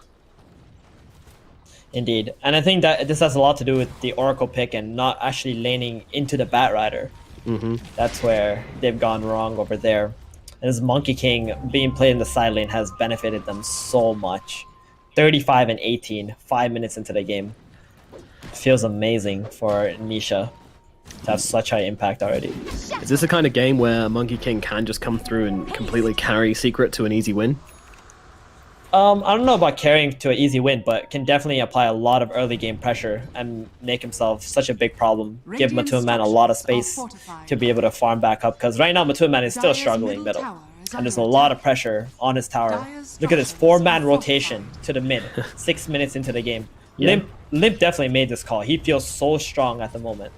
Yeah, they realize how weak this Drow is and how strong Limp is. Oh, look at that power, the Shackle coming through, and now FNG on top of him as well. Matu, he might just get dropped here. They get him with the Bloodright. Fantastic stuff from Alliance. However, the rotations are coming in. Nisha's in the middle lane now. They really want to try and defend this tower, but all the time, this little siege creep has just been going to work. Alliance taking it in turns to tank the tower, keeping the siege creep alive at all costs here, because they want to bring it down the tower. Meanwhile, Hanskin will actually fall as he runs them away, but that's totally worth it for Hanskin. I mean, he's dragged the entire team away from the middle lane, and now Limp takes the tower, and just a final fuck you Shackle onto Nisha and Yapsor as they run themselves away. Maybe they'll get something here, but FNG able to dispel the Jingu Mastery, and the Psalm coming out onto him, but FNG will surely drop here as the Jingu does get popped after all. And, well, I mean, you know, you'll trade it though. 7 minutes in, and Alliance take the middle tier 1 tower. That is fantastic. Yeah, that is really good for them. That being said, Zai got a lot of breathing room there. So he's back up to 25 last hits. He's actually the same as a Batrider, got a lot of levels, top S4. Oh god, he's getting low, but luckily the Bloodright does come through for him. Hanskin helping out as well. Might have given his life for this one, actually. Not quite. Threatening with a Boundless Strike. Bottom, Nico Baby. Oh boy, oh boy. Yeah, Sven thought he had a lane, though FNG still healing him up, but in comes a Fisher, blocking him off. Nico Baby with nowhere to go will be killed off, and FNG looking to head the same way as well. A nice couple of kills for Secret in the bottom lane, so whilst they did take the mid alliance, they are making heavy losses across elsewhere on the map as Hanskin falls as well. Up at top, Nisha keeps on killing. He just can't stop. Oh man, they took this mid-tier 1 tower with a 4-man rotation. It took them about 2 minutes, and I think because the Bloodseeker was off the map for so long, like on the side lanes, they might have let Seeker come back into the game with his Batrider. If they can't utilize this mid-tower dying and keep pressuring Secret, then maybe it just wasn't worth it here. Puppy. Oh dear. Oh no. That's gonna be focus fire. To be fair, it's a pretty like light target to kill off here, considering what you could have done with the DD wind. But well, they won't be complaining about it. Definitely. Maybe if Limp actually takes this tier 1 tower top as well. Then comes the lasso out onto the Sven here. They're struggling to get the damage, but once that the Fate's Edict ends, they will be able to kill off Nico Baby again here. He is just having a sad, sad game, and FNG, well, he's under the tower, he's alright, trying to drop the nukes onto Yapsor, but actually the multi-shot from the side along with the Fisher gets a kill into FNG regardless. They just baited him in beautifully. Oh man, I feel so bad for Nico Baby. 17 last hits. 9 minutes into the game. Yeah. Keeps getting ran at by the bat. And on top of that, FNG is like trying to hold his hand. And it's not working either. It's not. Nico Baby actually has less net worth than Yapsor at this point in the game. That is not a sentence I expected to say this series. Puppy. Oh, running himself away. Luckily, he has that wand to keep himself above the thirst range, so he won't keep going for this. Trying to put some pressure on this top tier one, though. Yeah, it's position 3 and the 2 just sitting up here for some time now. S4. Uh-oh. There's no lasso. That's true, but Yapsor's here with the Fisher. Does catch him just on the tail end, so I'm now thinking of picking up the chase here. Puppy also with a swap, but no, they won't do it.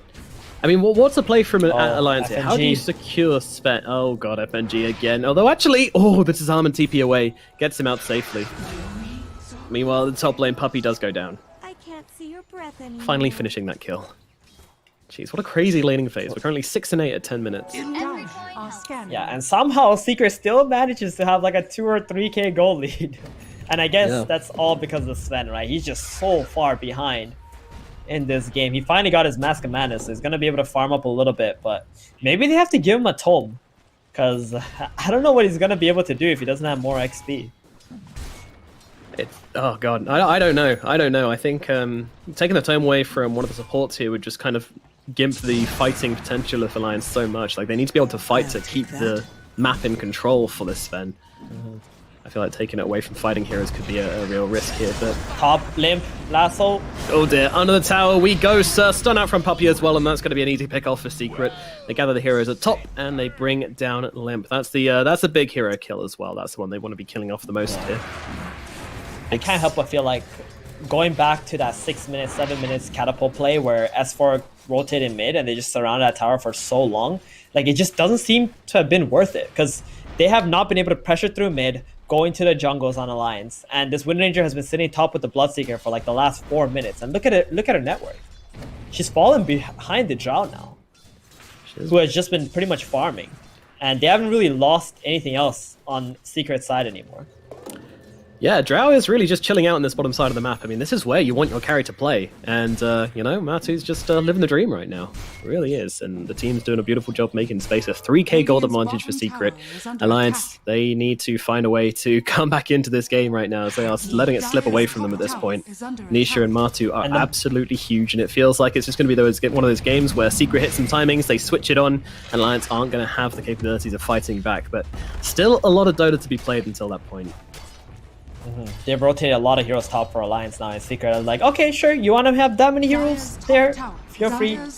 Take the tower. We're just going to farm up right now. Get our ancient stacks here. Puppy is very happy to collect this experience. Matuma Man's like, free gold, I'll take it. And just wait for their timings. And look at Nisha as well. He's actually going for that Aghanims build. Maybe this is going to be more popularized at this point. The first item, Ags, makes you very tanky. Drops that little statue of Monkey King. Does quite a bit of damage, honestly. Yeah, they don't mess around. We saw Mid One doing this for OG, didn't we? Was that yesterday or today? Yep. I can't quite remember. Yeah, that was yesterday. It's very similar to like Gyrocopter Aghanims. It just makes you tanky, good stats, and then you also have this damage that just plops on out. Your opponent are not gonna really see it, you know? Yeah, no, it's a little bit odd. Radiant's bottom tower. I don't know how to evaluate the Ags. It just seems good. You know, little soldiers hanging out all over the place. Limp hiding in the bottom lane. Yeah, it feels like Alliance have kind of stopped dead when it comes to making plays recently.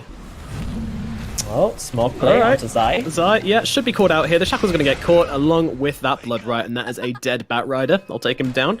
Starting to wrest control of their jungle again here. Nisha's going to clear himself out fairly promptly, I do believe. Doesn't want to stick around.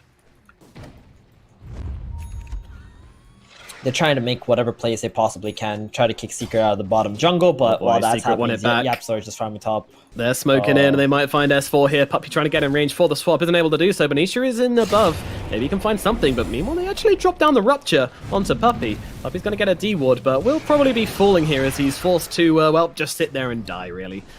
See you later, Puppy. But Secret, they're not deterred just yet. Martu's still taking steps forwards. FNG's being pinged out. Not too sure what they want to make happen, though. Nisha's jumping through on the tree line. There's no Rupture. And they have a blink on the Earthshaker. Uh-oh. So... This might be a surprise. Let's see what happens here. They get stunned up on the sidelines. Alliance, they're a little bit grouped up right now. If YapzOr can get in time, this could be huge. Hanskin, he's the one on the back lines getting taken down by the Drought Arrows. Right clicks are in, and Hanskin is out. They will lose the Crystal Maiden, and that's going to be about it for the time being. But more importantly, Secret, they take control again off this area. And I wish I could tell you Sven was hard farming this whole time, but unfortunately, Mama Nomad didn't raise no liar. He was doing nothing. Yeah, he was really looking for some kind of opportunity to maybe help out his allies, drop a stun or something, maybe get a kill or two, and that would bring him back into the game. But, you know, Secret are very, very smart. They don't want to have any engagements that is not favorable for them. And that Shaker, he was not able to use Echo, but that's okay. They got a smoke. They can just wait for the lanes to push out and go use Echo like that. Yeah, just the Fisher needed for that last fight. And Alliance are probably still quite scared. FNG just sitting with S4 here as he farms up his own jungle, knowing that it's just not safe in this area. And he's actually right on top of an observer ward from the Dire. But that one is actually ticking out in 5 seconds, so not too bad. They were not able to D-ward with the Oracle down here. And at this point, Alliance can't help but feel like they can only farm, right? The tier 1 tower top is dead and mid is dead, and at the same time, they're not strong enough to actually invade into the Secret jungles. So you're just going to have to farm up and hope that Secret just makes some kind of an error in the next couple of minutes while you're just trying to complete your items on Sven. He's going for a Halberd first. Oh, wow. That's a very defensive build for Sven. And it's not going to help him farm any faster. It's not. And it's pretty okay against Drought to keep her from attacking for 5 seconds. But well, if he can reach her, I mean, it's a Drought. Yeah, that's You're a true Sven too. without Ags. I don't know how you're getting cast range for that, to be honest. Let's see there. Jumping onto Nisha in the middle lane, actually. The Shackle does connect along with the Blood Ride as well. He's trying to get off the ultimate, but it's not going to happen. They get the kill onto Nisha, and that's going to be a clean pick off in the middle lane for Alliance, buying themselves a bit more of that valuable space. Meanwhile, Nico's found a ban in the jungle, but that's all good. So that's the mistake they were looking for. The big team fighting hero for Secret is dead. Now they can invade the jungle, maybe get some really good aggressive wards, and hope that Secret keep running into their vision. Oh, mid, Puppy. Uh-oh, this isn't the neighborhood you want to be hanging out in. The swap does take him out of the Blood Riot. Meanwhile, Drought just pinging away at Hanskin, but Hanskin with the bonus armor from the freezing field. He's feeling pretty tanky, but, well, not quite tanky enough, as Matumba will finish the job. And that's a straight-up trade. Puppy for Hanskin. I think Lance will be taking that one as it's on the enemy side of the map. Feels good. And this time, Sven has been farming the whole time, so he's making his way towards that Heaven's Halberd. And now they got this really aggressive ward up on Alliance side. So this ward is going to do two things. One, your smokes, you have somewhere to go to. Secondly, if Secret decide to go for Roshan, they're going to be walking through that vision. So Alliance have an opportunity to actually prepare for an engagement on Roshan. So those two kills that Alliance just got actually netted them a lot of information on the map. And Puppy's like, oh, damn it, now I got to go into our jungle, drop a few sentries. I gotta get this D ward because he knows there's some kind of ward here, and there it is, gonna find it. Yeah, unfortunately, it was one with 40 seconds left on it, so not the highest value D ward, but still, they will bring it down. I mean, this is the strangest game. I'm actually surprised Secret are playing this one this slowly. What's stopping them from just running at this super poor Sven? Maybe they don't really realize how poor he is. Right? Like, we see the net worth and we're like, oh, okay, that's what's going on. But Secret gotta respect the damage output from Alliance's side. They got the Oracle who has a save. They have massive amount of magic damage. They got all these small spells with the Wind Ranger and the Bloodseeker. There's no big cooldowns on Alliance. So that also means they don't have any big weaknesses. True enough. True enough.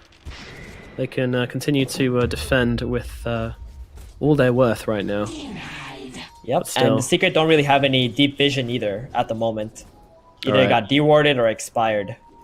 Zion YapzOr The duo looking in towards mid. They have a feeling that Alliance are going to try and make the exact same play again, and they're absolutely right. They're trying to bring down this bench, but meanwhile they're wrapping around from the side. The slam comes down from Yapsor, landing onto 3, throwing the Wukong's command as well, and they are just melting. The wind and the Oracle already taken out of the equation. S4's going to fall, and that is going to be 4 heroes dead. Secret with a beautiful setup, a beautiful prediction, and that's going to be 4 kills on the board for them. And guess where they're going? You get no bonus points for getting this one right. Into the Roche pit they charge, and Roshan will not be standing a chance against this Matu or Nisha.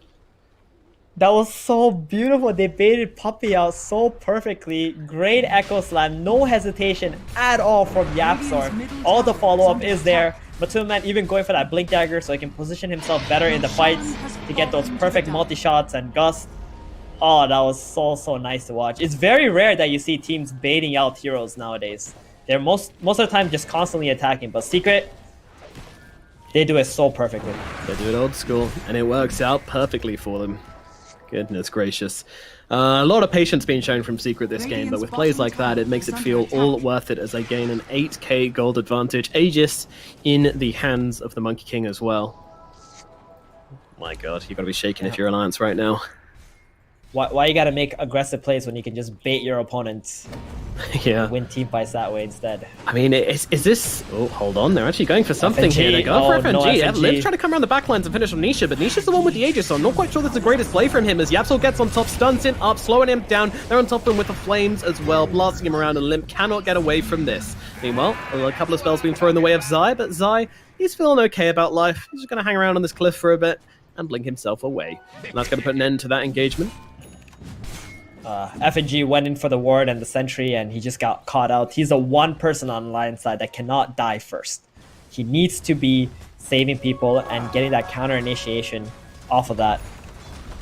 So this mid tower is surely just dead. I'm not entirely sure what Lions are they're actually going to take this fight. Well, they put the silence up onto 2, and Nico Babe with the gold strength trying to just tear through a couple of heroes, but meanwhile Hanskin's actually been killed off in the backlines by Nisha. He is truly in the back. And now lasso out onto FNG. That is pretty damn good from Zai. FNG cannot really do much here. He might survive and get off the ultimate, but no, he gets himself killed off. Meanwhile, Nisha just bullying Nico Baby. There's not much S4 can do about this as Nico just gets controlled up and killed off. Limp comes in from the side trying to make something happen. Venomous Strike will miss, but Limp just runs himself away with the wind run and will survive this one, but unfortunately Nico Baby was not quite so lucky as Secret start barreling down the middle lane and start to pressure down this tier 2 tower. This is the aggression we were waiting for. This was the switch which we were waiting for Secret to flip, and they are doing it, and Alliance are starting to crumble. Yeah, this has been the big factor for teams. As soon as they get the Aegis, they just go online, just keep playing aggressively.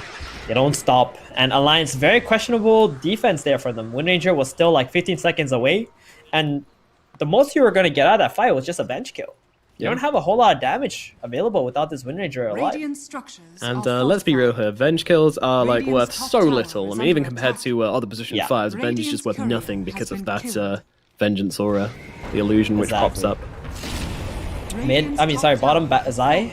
Gonna get ruptured up. Yeah, the TP from Yapsor. He's actually going straight into the slam. Only really catches out the Crystal Maiden, however, but it will still be a kill for Secret instead of a kill for Alliance. So making the trade once more. Anisha already chasing, running after Limp. She's already popped the Wind Run here, so it could be a real opportunity for Nisha just to solo the Wind Ranger right here. There is going to be a Blood Right thrown onto Nisha. She has got to get herself away. Wind Run available in just 1 second.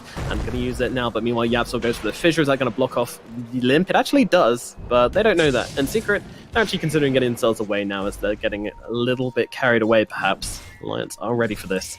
But there's heroes wrapping in from behind. They're picking out Puppey. But in they go, stunned straight out onto the Monkey King, but they don't want to fight this one. But unfortunately, Nico Babe's actually been walled off by the Shaker right now, as in comes Wukong's command and the lasso. They're just dragging Nico Baby away from his team. FNG can just about reach him to budge it off, but doesn't want to pop the ultimate. Will pop the ultimate onto Sven, just about saving him. Meanwhile, that Monkey King jumping into the front lines here. I mean, he does have the Aegis, and he kills off Hanskin. Limp and Hanskin already dead. Nico Baby pops the ultimate, pops the God Strength, can't really find a target, trying to jump on Yapsor, but Matu's just pewing away, slowing him down, cutting him up as they'll lose S4 as well, and there's the damage coming now on to Nico Baby. Limp running around in circles, trying to get something, anything out of this fight, but there is nothing to be gained. Secret are in control, and they take down another 5 heroes. Oh, dearie me. I mean, there is just nothing which Alliance can do this game, it feels. What's really left in the tank for them? How desperate is this game? Radiant's Oh, that was a middle tower that was is a under dieback attack. from Limp as well. I Oh, mean, they're just God. trying to fight their way back into this game. They know they cannot farm their way back. So Secret though, they're so Radiant's smart. bottom They're tower always is waiting for under that attack. perfect opportunity, always baiting Alliance into a little small concave, and then they jump them as soon as they get all their spells back up. Radiant's And it middle just feels like tower Alliance is are just under constantly attack. getting outplayed. And this Sven, such a big liability in this draft, especially laning into that Monkey King, just was not able to accomplish anything in this game. Yep. Yeah, we didn't expect him to do much, and unfortunately Nico Baby's done even less than that. It's such a rough Sven game. The draft, the lanes, everything just didn't really work out as Puppey gets the swap back here. This should be a kill onto him, in fact, but he's still staying alive, but he will eventually get dropped, and Hanskin survives. Maybe Alliance can find something from this. I mean, they got the Rupture out onto Matu, but it now runs out, getting not a whole lot done, and Matu actually has himself the Blink Dagger on the Drow, so very elusive hero to bring down. Oh, very aggressive rupture. I mean, swap from Puppey. Yeah, pretty wild. Normally, he actually values his life a lot more than that. But This time, though. Meanwhile, realizes they're so far Zai ahead. is seen, but no Rupture available on S4 means that he's going to be able to fly himself away. The Batrider is unconcerned.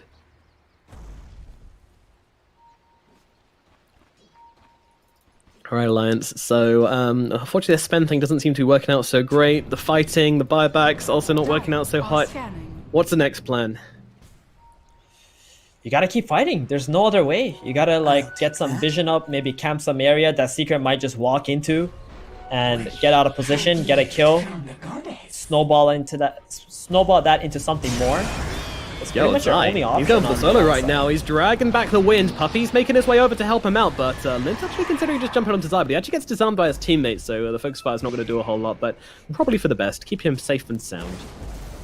Yeah, he really wanted to use that lasso value with the Arcane Rune and get some reaction out of Alliance, and he does so with FNG TP in bottom. So they're a little bit split on the map at the moment for Alliance. Limp once again being seen at mid. They might be tempted by this. Wind run coming out. Puppey's got the swap, but he's not in range for it. Whew. If only he had that keen optic. Instantly, yeah, he instantly just swaps the Nether Shell for the keen optic right there. He's like, oh, why am I holding this item? Why is he holding that other shawl? It's pretty good. I mean, it gives you magic resistance against this Power Shot, Nova, Oracle. True enough. So True enough. it's But, quite good to tank yourself up. Dire's How's the top Sven tower looking? is Wow, under attack. Blink Dagger. Okay, that's the poor man's Aghanims right there. that is, isn't it? That is a very much a poor man's axe this game around. And he pops a God Strength. They're looking to go for something here. The Doe's going to be onto the Monkey King, but Monkey King with the Lotus Orb actually reflects a stun back onto the Sven. And now he's in a real pickle. He's trying to run himself out. Meanwhile, Lasso comes out onto FNG, bringing him down. And the slam comes in from Yapsel on 2-3. Well, they will take down the backlines onto Hanskin. Limp trying to do something, but he's going to get killed off eventually here, I believe. A right click from Puppey will do the job. And it looks like Alliance are going to be in a real sticky situation here, as S4's going to get run down by Nisha and Yapsor as well here. They are on top of him, and he will die. That's going to be 4 heroes dead on the side of Alliance. Secret are on the high ground, taking the base. And I don't think there's anything left in the tank for Alliance here. Some scrambled defenses might be attempted, some cooldowns, death cooldowns are coming, but they're just too good on the side of Secret. They are too good, they are too farmed, and they are in control of this game, and they are not going to let it go. Yeah, what a symphony of spells from Team Secret. That was just so beautiful to watch. And Yapso just Radiant's never bottom disappoints tower has fallen. on this Earthshaker. From that Lotus Orb into that Blink Echo on 3 heroes. The only thing going for Alliance is that their tier 2 towers are still up. So they got like maybe one more engagement left in them. Alright. Maybe it's not that bad yet, but with a 25k gold advantage, a comeback is, well, it's not really on the cards for Alliance, but you know what? This team will never give up. They will try till the last breath. Let's see what they can find here. Nisha's going to pop the smoke on the backlines, finds FNG. Hello, sir. How is it going? Multi-shot through as well, and 2 Okay, heroes are just removed alright. from existence. Where did they go? Radiant's Oh, bottom God. tower The is under attempt attack. was made, and the attempt was very quickly failed. As Nisha comes in with the BKB, Puppey going with the swap as well. Hanskin's going to be the target as they try and take him down. It's quite only tanky for a Crystal Maiden. Nisha struggling to finish the job, thinking about popping the Wukongs, but no, he's going to chill on the high ground.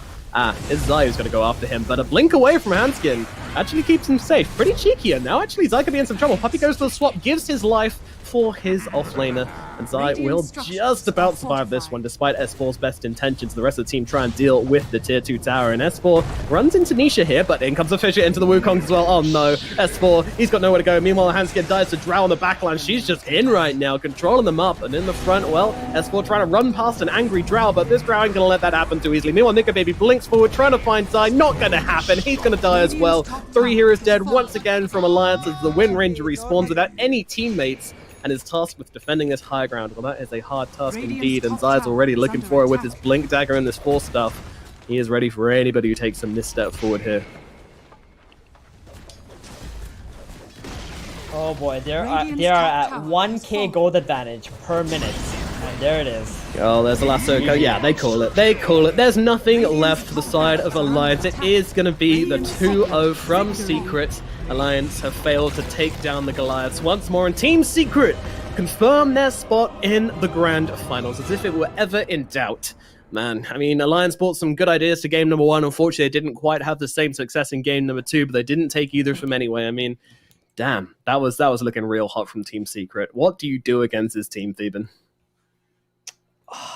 I think Alliance really put themselves in a pickle. We talked about how you need a better draft in Team Secret to even stand a chance against them, right? They're going to outplay you in every opportunity they get. Oh, and look at the score, by the way. I'm not sure if you guys noticed that, but it's a shout out to me there. 1-4-3. It's a sign, guys. It's a sign. Get Theben at your event.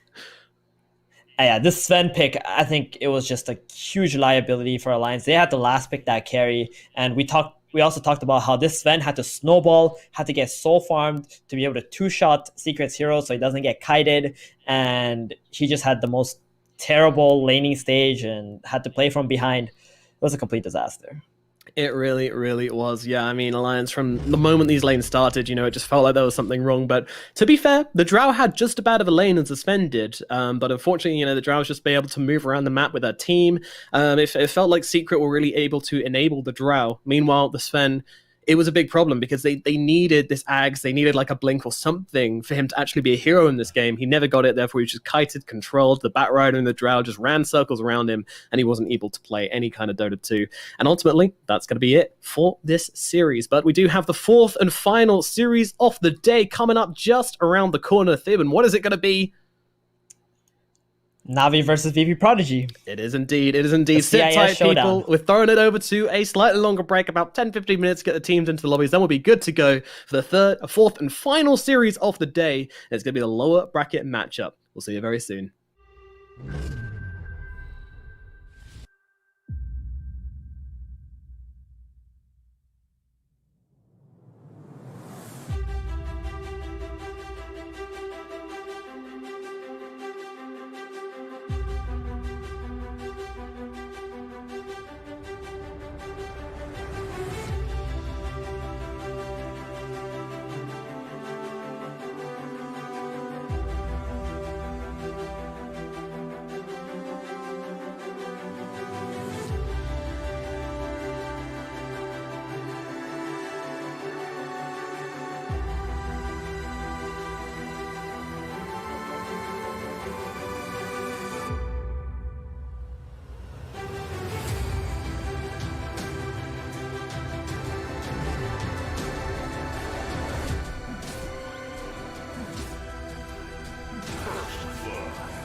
Structures are fortified.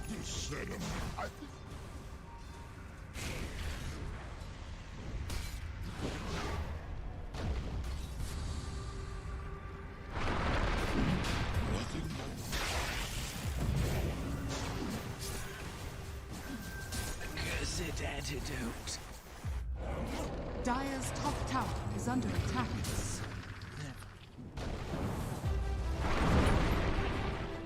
Radiant's middle tower is under attack. Timber. I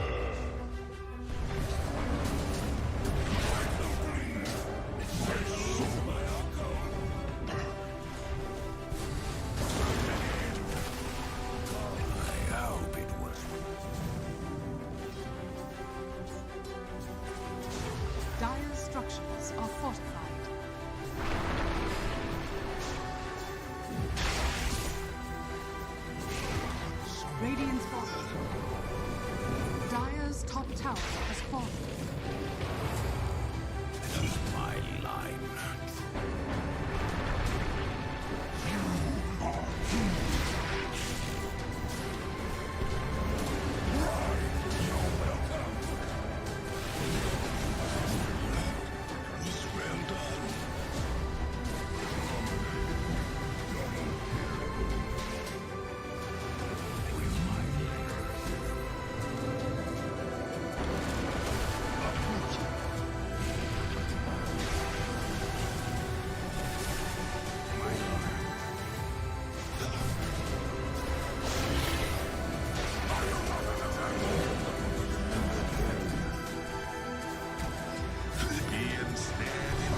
Attack.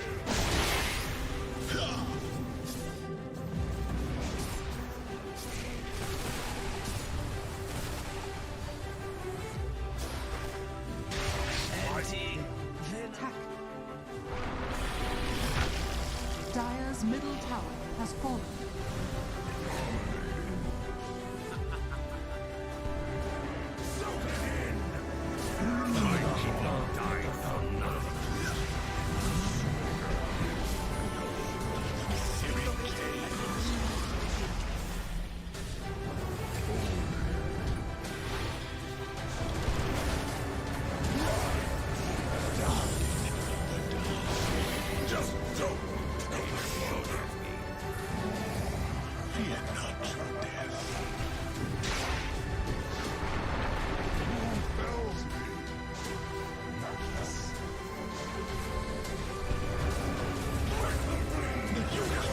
Dire's bottom tower has fallen.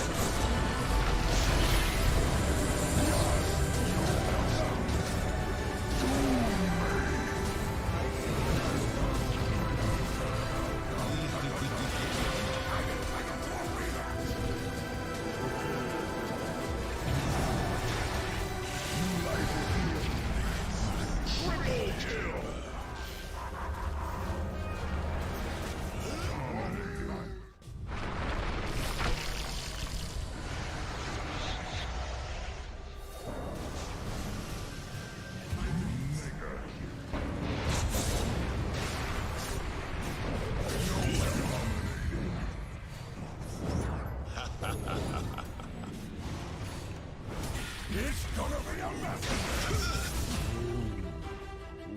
With me!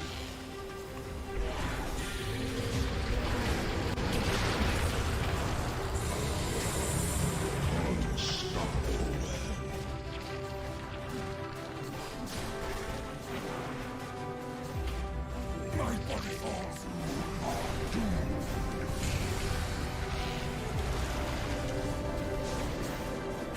Wicked sick!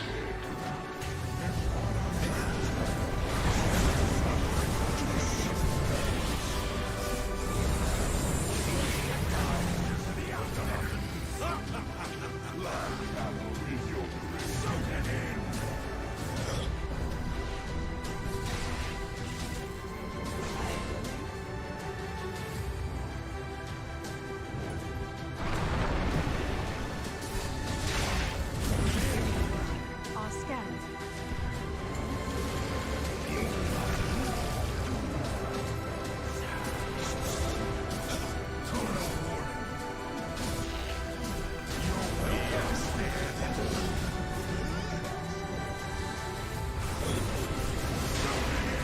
Dire's top tower is under attack. Dire's top tower has fallen.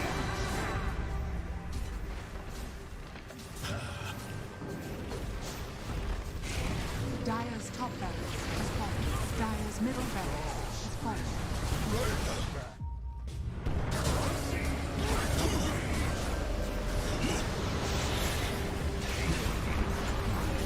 Dire's bottom tower is under attack. I will rise next season. Dire's bottom tower is under attack.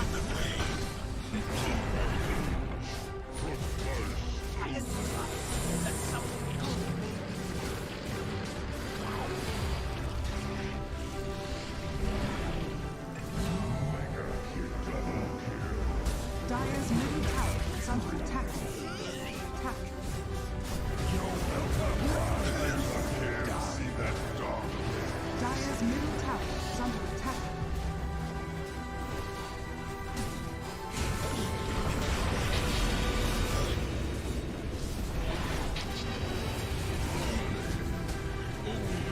Dire's bottom tower is falling. Dire's bottom barracks are under attack. Dire's bottom barracks is falling. Try to war it! Dire's middle tower is under attack.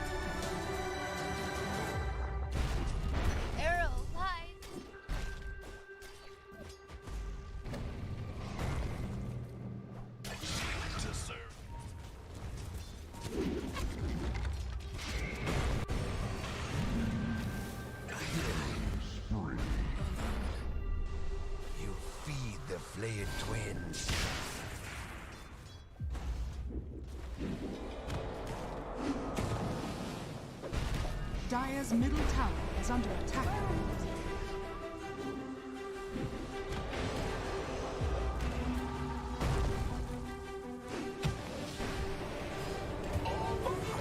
Dire's structures are fortified.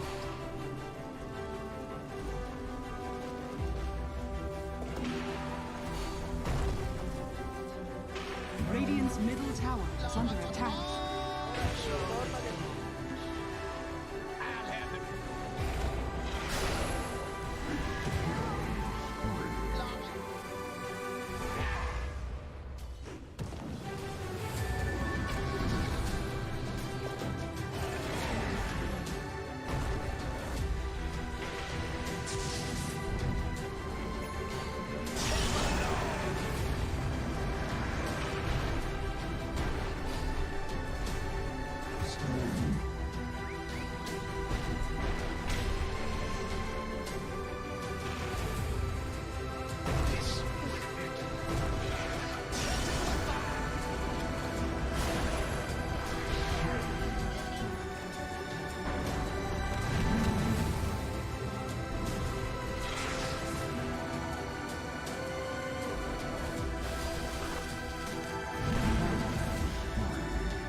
Down into the deep freeze. No! Shackle! Radiant's courier has been killed.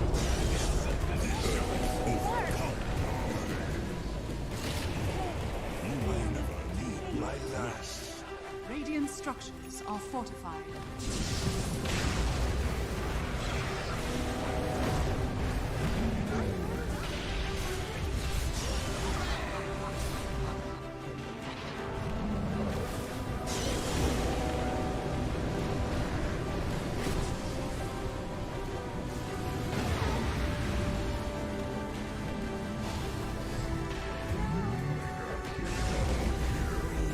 Radiant structures are fortified.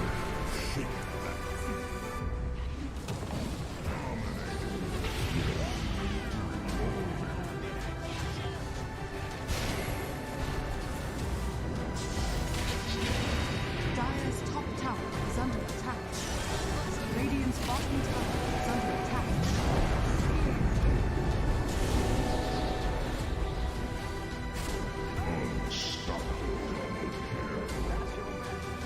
Win dies.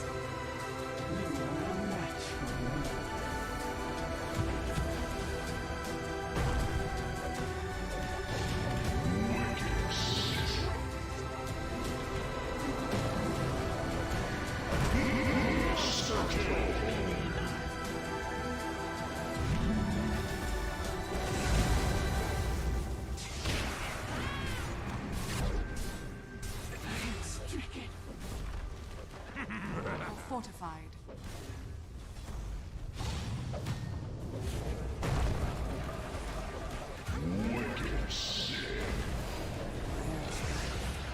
And then you can die.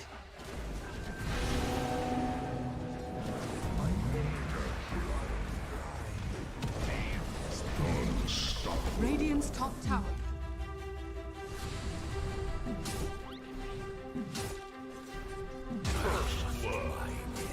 Comes at a Dire's structures are fortified.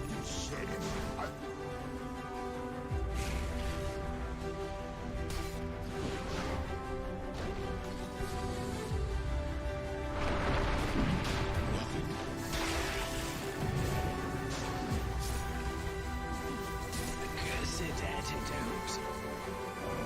Dire's top tower is under attack.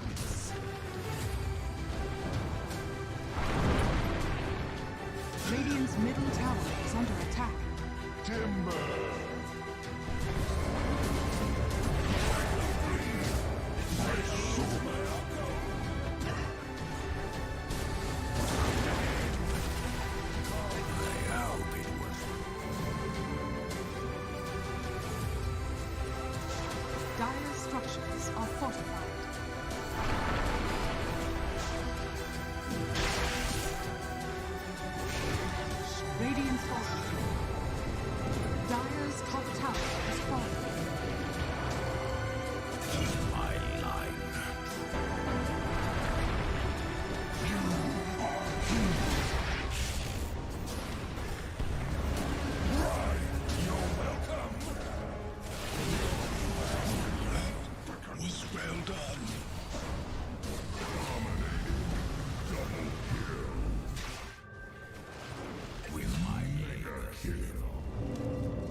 Hello and welcome back to the OGA Dota Pit, where we are getting into the fourth and final series of the day, and it's going to be the CIS Smackdown. That's right, we've got Virtus Pro Prodigy versus Na'Vi in the final series of the day. Theban, are you excited for this one, and who are you expecting to win? Oh yeah, the CIS showdowns are always something to look forward to, especially with all the CIS fans fighting over their favorite orgs for the most part. I think BP Prodigy. I gotta go with BP Prodigy. I think they're a little bit better.